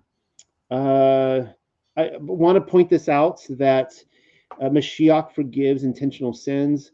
And people say he blasphemed for doing that, because keep in mind now that within the Torah we have unintentional sins and intentional sins. Unintentional sins, sins that you did not realize you committed, you can be forgiven for, you can bring a sacrifice. And as I pointed out time and again, I've asked you guys to look at it and show me where you can bring in sacrifices for intentional sins. It doesn't appear to be there. So if you go out and you consciously rebel against His Torah, there doesn't appear to be a sacrifice for it. However, we do have within the law, within the Torah, we have the Day of Atonement. This is where the Azazel goat comes in. And we have the high priest who goes into the mercy seat the one day of the year. And on that day, all sin is forgiven. All sin. This is what our Mashiach did for us. This is why He is our high priest. He could forgive intentional sin. And this is why they were going around going, no, you're a blasphemer. There's no way you can forgive intentional sin. They didn't recognize Him for who He was, of course. All right. I want to point this out. So I don't want people freaking out like, oh my God, I sinned and I knew I shouldn't have, and I can't be forgiven now. No, you can't. We have a high priest.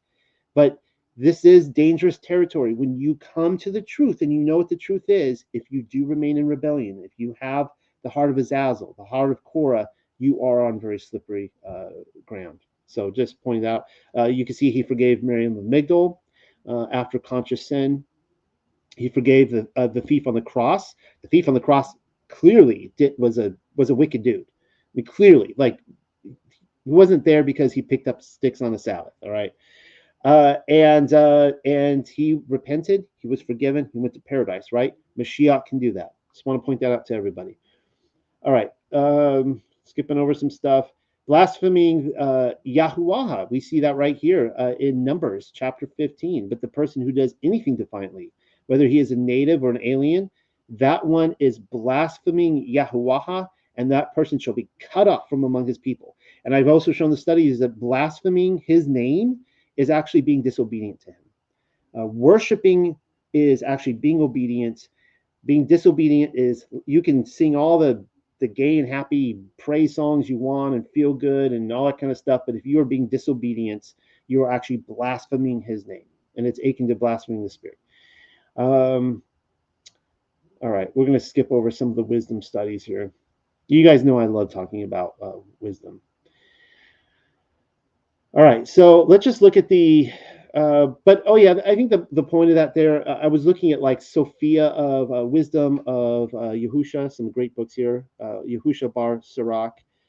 He says, "Whoever forsakes his father is like a blasphemer, and whoever angers his mother is cursed, cursed by Yahweh."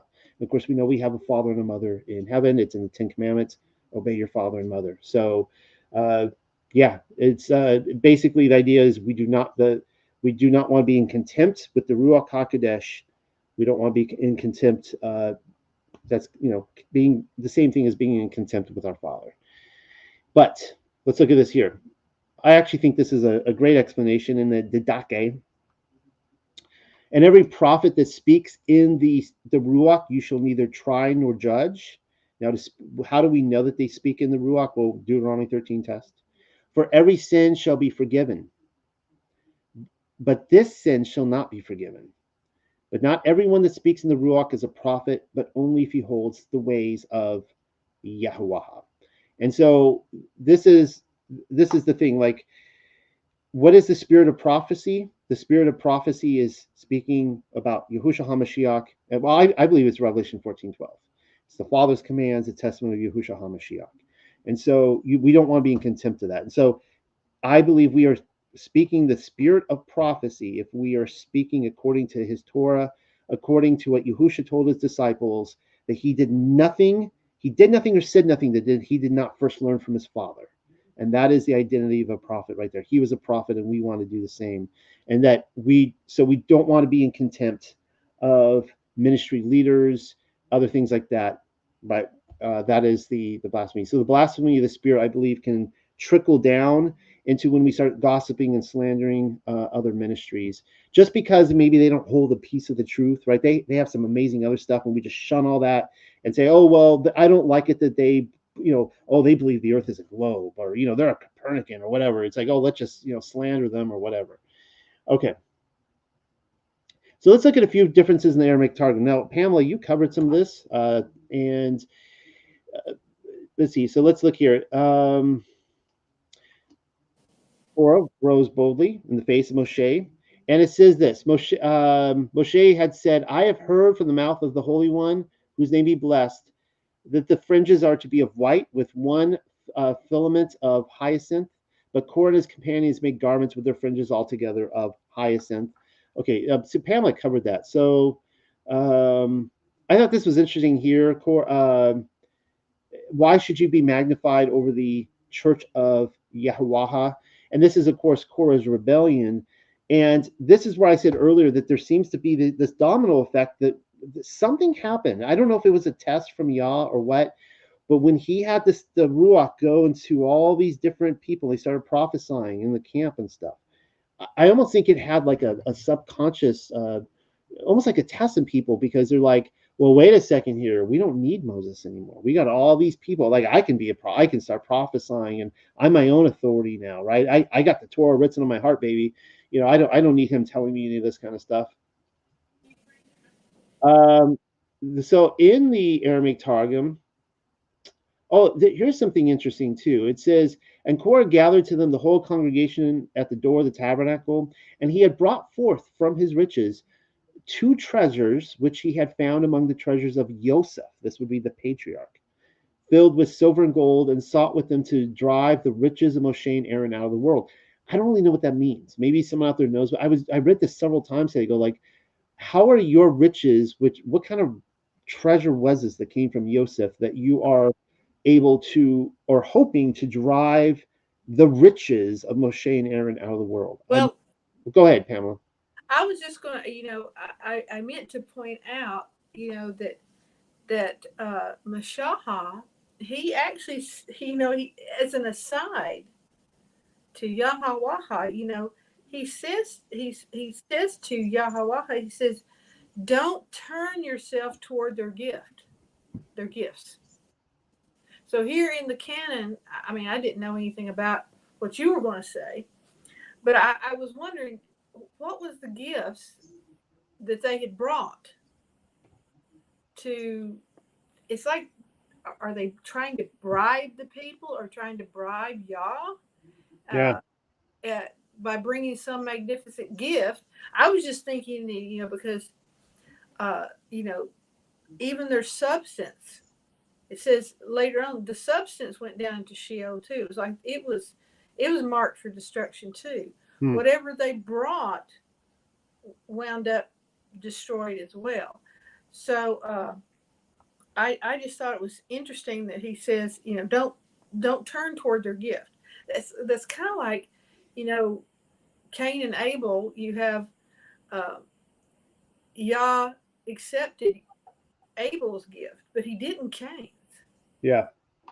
And so Mashaha is like saying, don't accept their gift because, it's like they haven't bribed me. I haven't taken anything from them, and I've not done one single hurtful action to them. So I actually, I didn't know you were going to say that, but I had been pondering what did he mean by their gifts, and of course, apparently, they were trusting in their riches because they're all that they acquired went down in Sheol with them. So Yeah. So let me just look at these here. These are the different ways that Dathan and Abram show up. And again, Pamela did cover this. They betrayed my secret when I slew the Egyptian. Okay, so we know that scene. They provoked Yahweh to see. I want to cover that really quickly. At Alush, they profaned the Sabbath. Now, I'm assuming that this is what we just saw with the incident with the guy that is taking down the tree.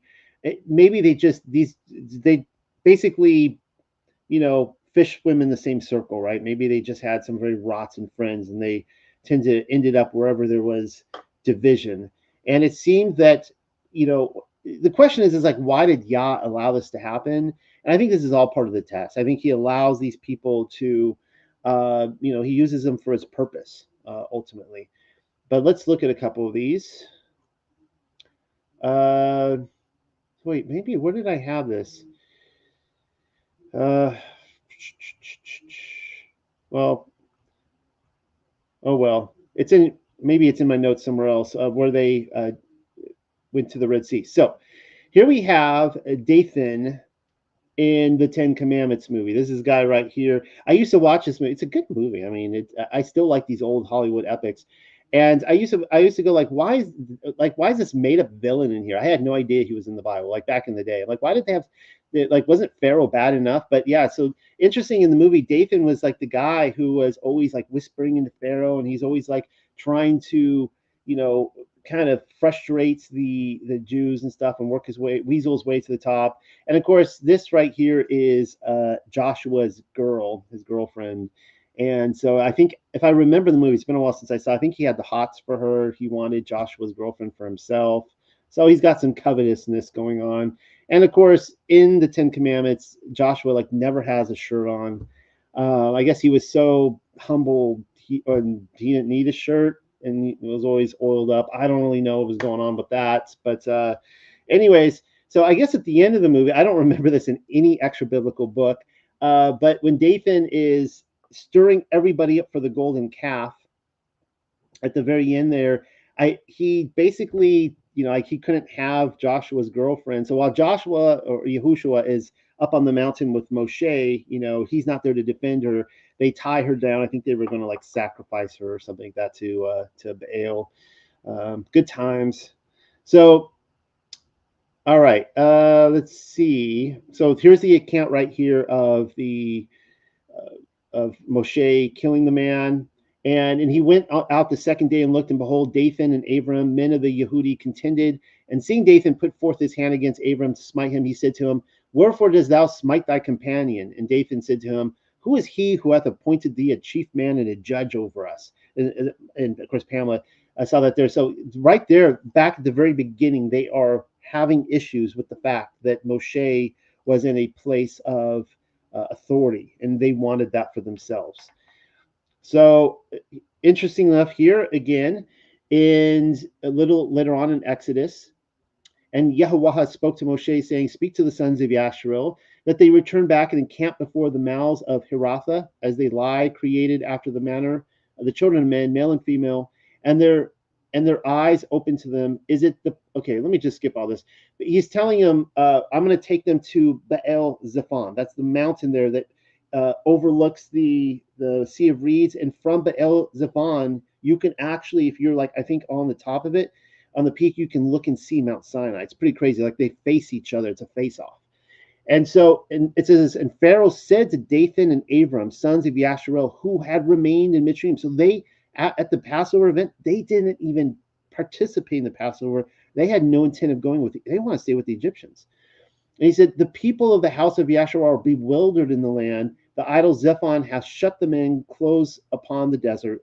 And I will strengthen the design of Pharaoh's heart to pursue after them, and I will be glorified upon Pharaoh and upon his host. And the misery shall know that I am Yahuwah, and they did so. Basically, he sends Dathan and Abiram as shills, I guess. I mean, he as plants and boots on the ground. He sends them in to work the crowd. And so we see this at the Red Sea. So now Yasharel's cornered at the Sea of Reeds. You guys know the Egyptians are coming in, and it says 4 parties were made among the sons of Yasharel on the shore of the weedy sea. One said, let us go down into the sea. Another, so they want to cross the Red Sea, but another said, let us return into Mitzrayim. How much you want to bet that Dathan and Abiram were in that crowd? They were working up a certain amount of segment of the people to say, let's go back to Egypt. And maybe they were even working with the next crowd. Another said, let us set against them the line of battle. And another said, let us raise a cry against them and confound them. So, yeah, so they were there confusing everybody, working up the crowd at the Red Sea. And then moving on, we see when the manna starts coming down. But some of them hearken not to Moshe, Dathan, and Abiram. They keep showing face. Men of wickedness did reserve of it till the morning, but it produced worms and putrefied, and Moshe was angry with them. So they're just leading the charge of rebellion everywhere against the Torah. Okay, and then this is the account here. All right. Oh, and I wanted to point this out here in Numbers chapter 26. We'll read this in a few weeks, but it says, but the sons of Korah were not in the counsel of their fathers, but followed the doctrine of Moshe the prophet, and therefore they did not die by the plague. All right. What else do I have here for you tonight? Dathan and Abiram as sons of Reuben, and something about the pit. All right. So here's something I was picking up. Now, Korah, the son of Kohath, the son of Levi, and Dathan and Abiram, the sons of Eliab, and On, the sons of Peleth, the sons of Reuben. And I talked about how, Reuben lost well, he lost a lot of things. He lost the birthright, he lost the priesthood, all sorts of stuff. But now notice how Korah had to bring in wicked men, not Levites, in order to incite his rebellion. And that reminded me of the professional crowd motivators in January 6th, which the CIA had plants everywhere. Were the associates all along, and was Korah just now exposing himself? So this comes from Jasher, chapter 36.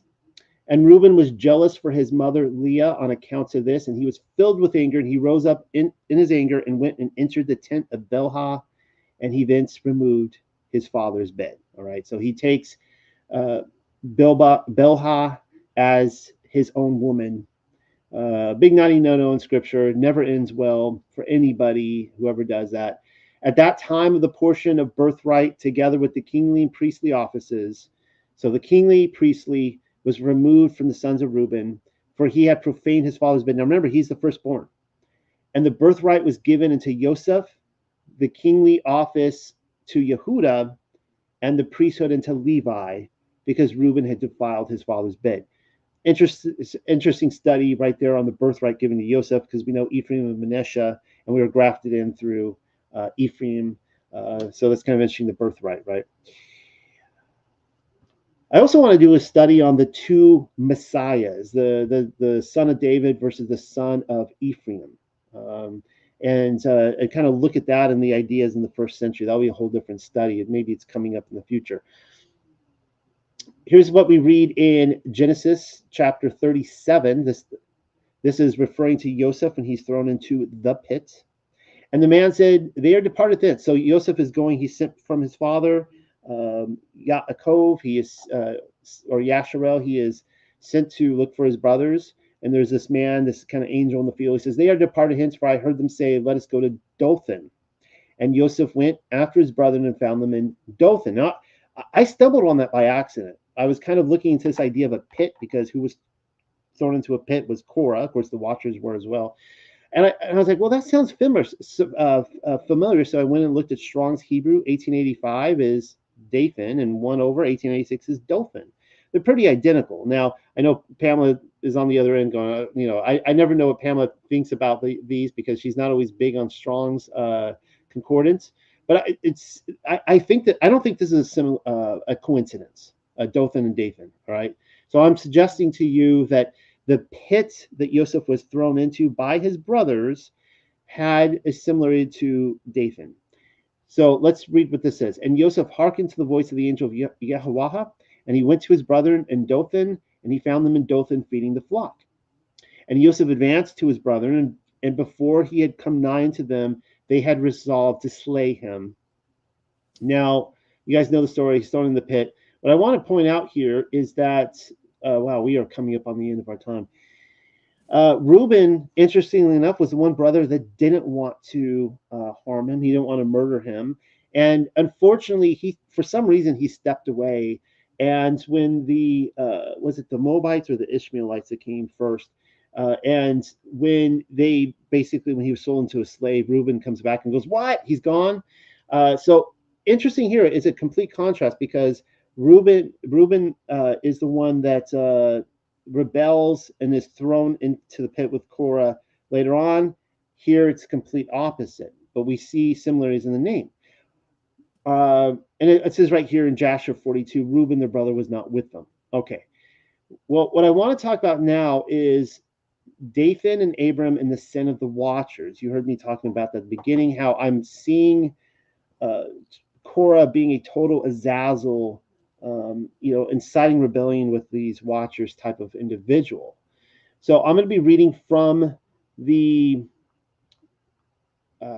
is the Testament of Reuben. This looks like chapter 2. And so just think about Korah's rebellion as I read this to you. Just everything I talk about, just think about Korah's rebellion and then Joseph being thrown in the pit as the kind of the two opposites here. Pay no heed, therefore, my children, to the beauty of women. All right. So when he talks about the beauty of women, if you pay attention, he's actually tying this into Korah, and of course he's tying this into the watchers as well. Pay no to the beauty of women, nor set your mind on their affairs, but walk in singleness of heart in the fear of Yahweh. So he's going to contrast here, basically spiritual adultery or infidelity or fornication, spiritual fornication. So he's setting it up kind of materially with women, but clearly this has to do with a worship, contrasting a worship of Yah. And expend labor on good works and on studying on your flocks until Yahweh give you a wife whom he will, that ye suffer not as I did. So pay attention here. He's not anti-women. He's like, no, having a wife is a good thing. All right. And we want Yah to give us a wife. That's a good thing. So no, womankind is not evil. This is in the context of infidelity. For until my father's death, I had not boldness to look in his face or to speak to any of my brethren because of the reproach. Even until now, my conscience causes me anguish on account of my impiety. And yet my father comforted me much and prayed for me unto Yahweh. This is after he has committed his sin to Bilhah, that the anger of Yahweh might pass from me, even as Yahweh showed. And thenceforth until now, I have been on my guard and sinned not. Therefore, my children, I say unto you, observe all things whatsoever I command you, and ye shall not sin. For a pit unto the soul is the sin of fornication, separating it from Elohim and bringing it near to idols. So that's interesting, right? The treasures went down with them, and I pointed that out, and we kind of had the discussion. What if there were idols in there that came out of Mitzrayim? Just something to think about.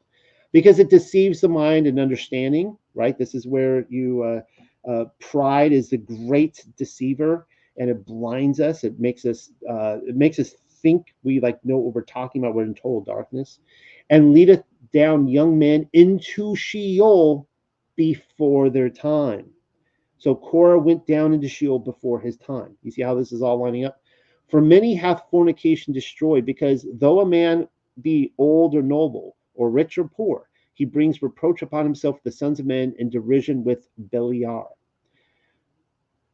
For ye heard regarding Joseph, how he guarded himself from a woman, and purged his thoughts from all fornication, and found favor in the sight of Elohim and men. For the Mitzrayim woman did many things unto him, and summoned magicians, and offered him love potions, but the purpose of his soul admitted no evil desire. Therefore the Elohim of your fathers delivered him from every evil and hidden death. For if fornication overcomes not your mind, neither can Beliar overcome you. And of course, this is like the spirit of the Torah here, right? So, um, you know, as I point out all the time, if you keep the spirit of the Torah, you're not going to break the letter of the law. It starts in the mind and the heart first. Okay, for lack of time, let me just cut down here, jump down. For in fornication there is neither understanding nor righteousness, and all jealousy dwelleth in the lust thereof. Therefore then I say unto you, ye will be jealous against the sons of Levi, and will seek, and he's speaking to the sons of Reuben here, and will seek to be exalted over them, but ye shall not be able. For Elohim will avenge them, and ye shall die by an evil death. He's speaking about what we read tonight. For to Levi Elohim gave the sovereignty, and to Yehuda with him, and to me also, and to Dan and Joseph, that we should be for rulers.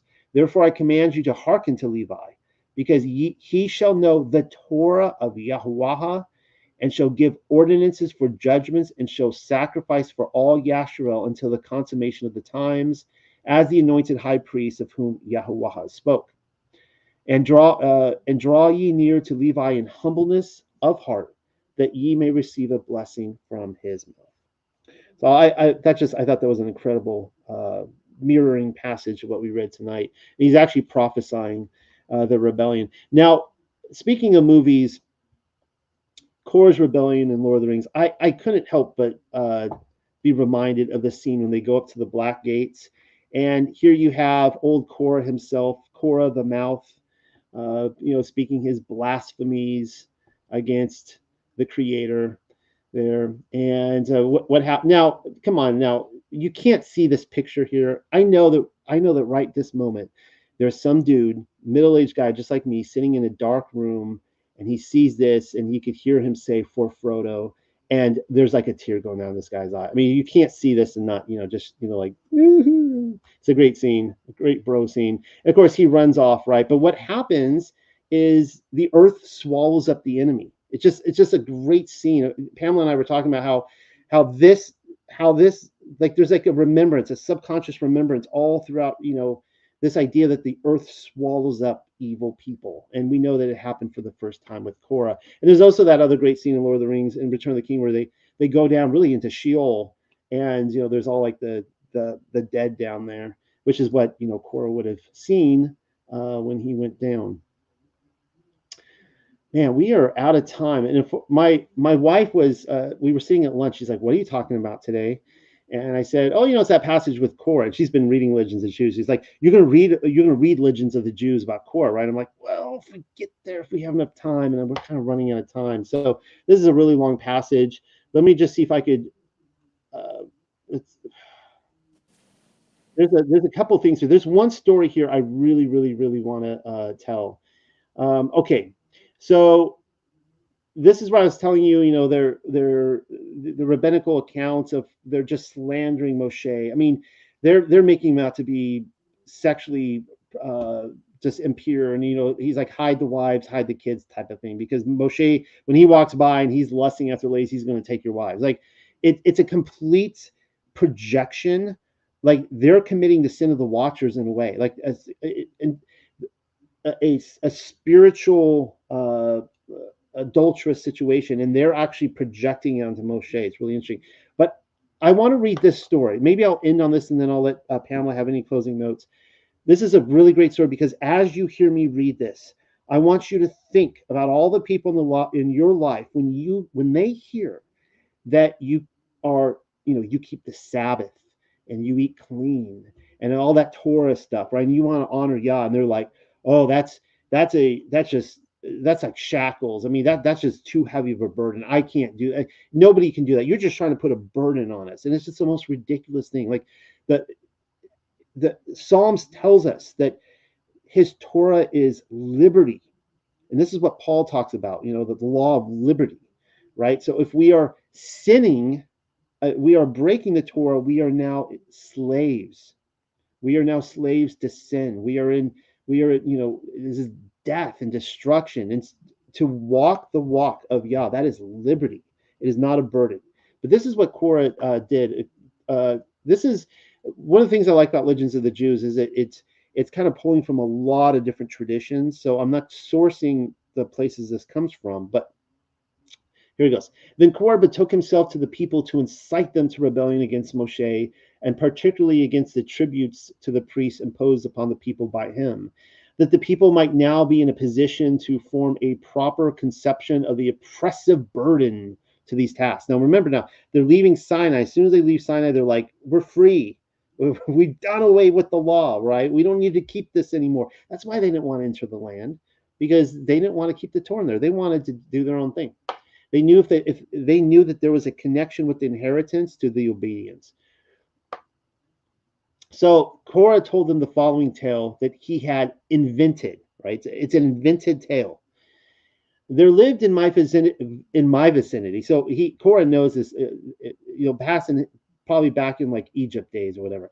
There lived in my vicinity a widow with 2 daughters who owned for their support a field whose yield was just sufficient for them to keep body and soul together. So they're barely getting by. And Mr. Torah shows up. When this woman set out to plow her field, Moses appeared and said, "Thou shalt not plow with an ox and an ass together." When she began to sow, Moses appeared and said, I love it's funny how like Moses just keeps showing up every day. He's like walking past the road and he always stops her. Moses appeared and said, "Thou shalt not sow with diverse seeds." When the first fruits showed in the poor widow's field, Moses appeared and bade her bring it to the priest, for to them are due the first of all the fruit of the earth. And when at length the time came for he to cut it down, Moses appeared and ordered her not wholly to reap the corners of the field, not to gather the gleanings of the harvest, but to leave them for the poor. This poor woman that Moses is just battering down. This woman and her 2 daughters, not a man there to take care of them. When she had done all that Moses had bidden her and was about to thrash the grain, Moses appeared once more and said, "Give me the heave offerings, the first and the second tithes to the priest." When at last the poor woman became aware of the fact that she could not now possibly maintain herself from the yield of the field after the deduction of all the tributes that Moses had imposed upon her, she sold the field and with the proceeds purchased lambs in the hope that she might now undisturbed have the benefit of the wool as well as the younglings of the sheep. She was, however, mistaken. When the firstling of the sheep was born, Aaron appeared and demanded it. So now Aaron's, so it's like a trade-off, like a Cain and Abel thing. Like Moses is, he's dealing with all the Cain stuff, and now, Aaron, the keeper of the sheep, right? So she had a similar experience with the wool. At shearing time, Aaron reappeared and demanded the first of the fleece of the sheep, which according to Moses' law was his. But now content with this, he reappeared later and demanded 1 sheep out of every 10 as a tithe, to which again, according to law, he had a claim. This, however, was too much for the long-suffering woman, and she slaughtered the sheep, supposing that she might now feel herself secure and full possession of the meat. But wide of the mark, Aaron appeared and, basing his claim on the Torah, demanded the shoulder, the 2 cheeks, and the maw. "Alas," exclaimed the woman, "the slaughtering of the sheep did not deliver me out of thy hands. Let the meat then be consecrated to the sanctuary." Aaron said, "Everything devoted in Israel is mine. It shall then be all mine." He departed, taking with him the meats of the sheep, and leaving behind him the widow and her daughters, weeping bitterly. "Such men," said Korah, concluding his tale, "are Moses and Aaron, who pass their cruel measures as divine laws." And this is like, this just right here, this is the heart of Korah, and this is And I believe Korah has the heart of Azazel. You could make those connections. And we need to just ask ourselves when we are surrounded by spiritual terrors who are telling us how awful, awful Yah's instructions and righteous living are. These people have the heart of a Korah. And there's a reason, again, why I think the moral depravity in this book, it's not preached from the pulpit. They can't handle it because it exposes their own rebellion, that they are in rebellion with Korah. I'm probably end on that tonight, but let me just look through here real quick. If there's anything, I'll be kicking myself later. For you can see all the material I'm passing here. Okay, I'll end on that. So, uh, Pamela, was there anything else you wanted to? Well, there's just one thing that I forgot to bring up. It has to do with the the rod that budded, you know, which was amazing. It was probably, it may have even been shining. I just wanted to read one verse. It kind of ties that in because the word matah can mean staff or rod or branch. The branch that budded. I just wanted to also, to tie in about the seeds and the rod that budded. And this is from Malachi. And it's the fourth chapter. And it says, look, the day shall come burning like a furnace, and the proud and every wrongdoer shall be stubble. And that day that shall come shall burn them up, says Yahweh of hosts, which leads to them neither root nor branch. But to you who fear my name, the Son of Righteousness shall arise with healing in his wings, and you shall go out and leap for joy like calves in the stall. Now, that word Son of Righteousness is Shamash, but the word Shamash can also mean servant. So the servant of righteousness shall arise. Now, that word arise there means to sprout. And so you have the Son of Righteousness, or actually the servant of righteousness, shall sprout with healing in his kanaf, his wings, his edges, his corners. And so it's a tie-in to Messiah. You talked about how that they were clutching onto his seats. And I didn't want to leave that unmentioned about the fact that the servant of righteousness, which of course was Messiah, that he would sprout, the branch that sprouts, the root, a branch, that of Jesse shall sprout. It's that same word. I just want to bring that up before I was kicking myself for not bringing it up. So I had to mention that. And I think the thought that I'm going to close on tonight is, again, I spent almost the whole time talking about Korah and his rebellion, and I completely skipped over the last chapter.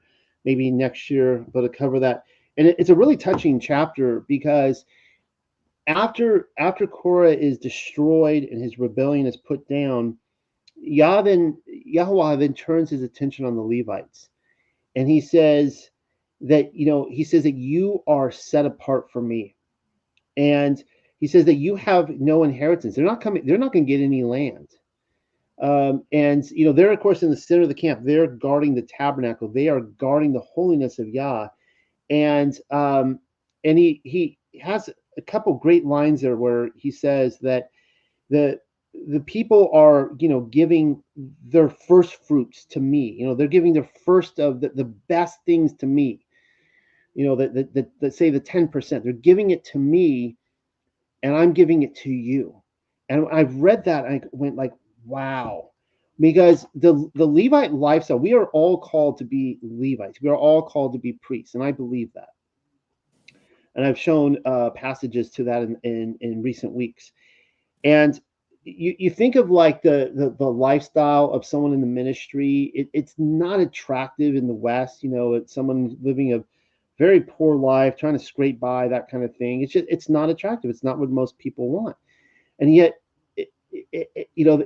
Yah is telling them, oh, but you're like the most set apart. You're the most precious to me, and you're getting the finest stuff.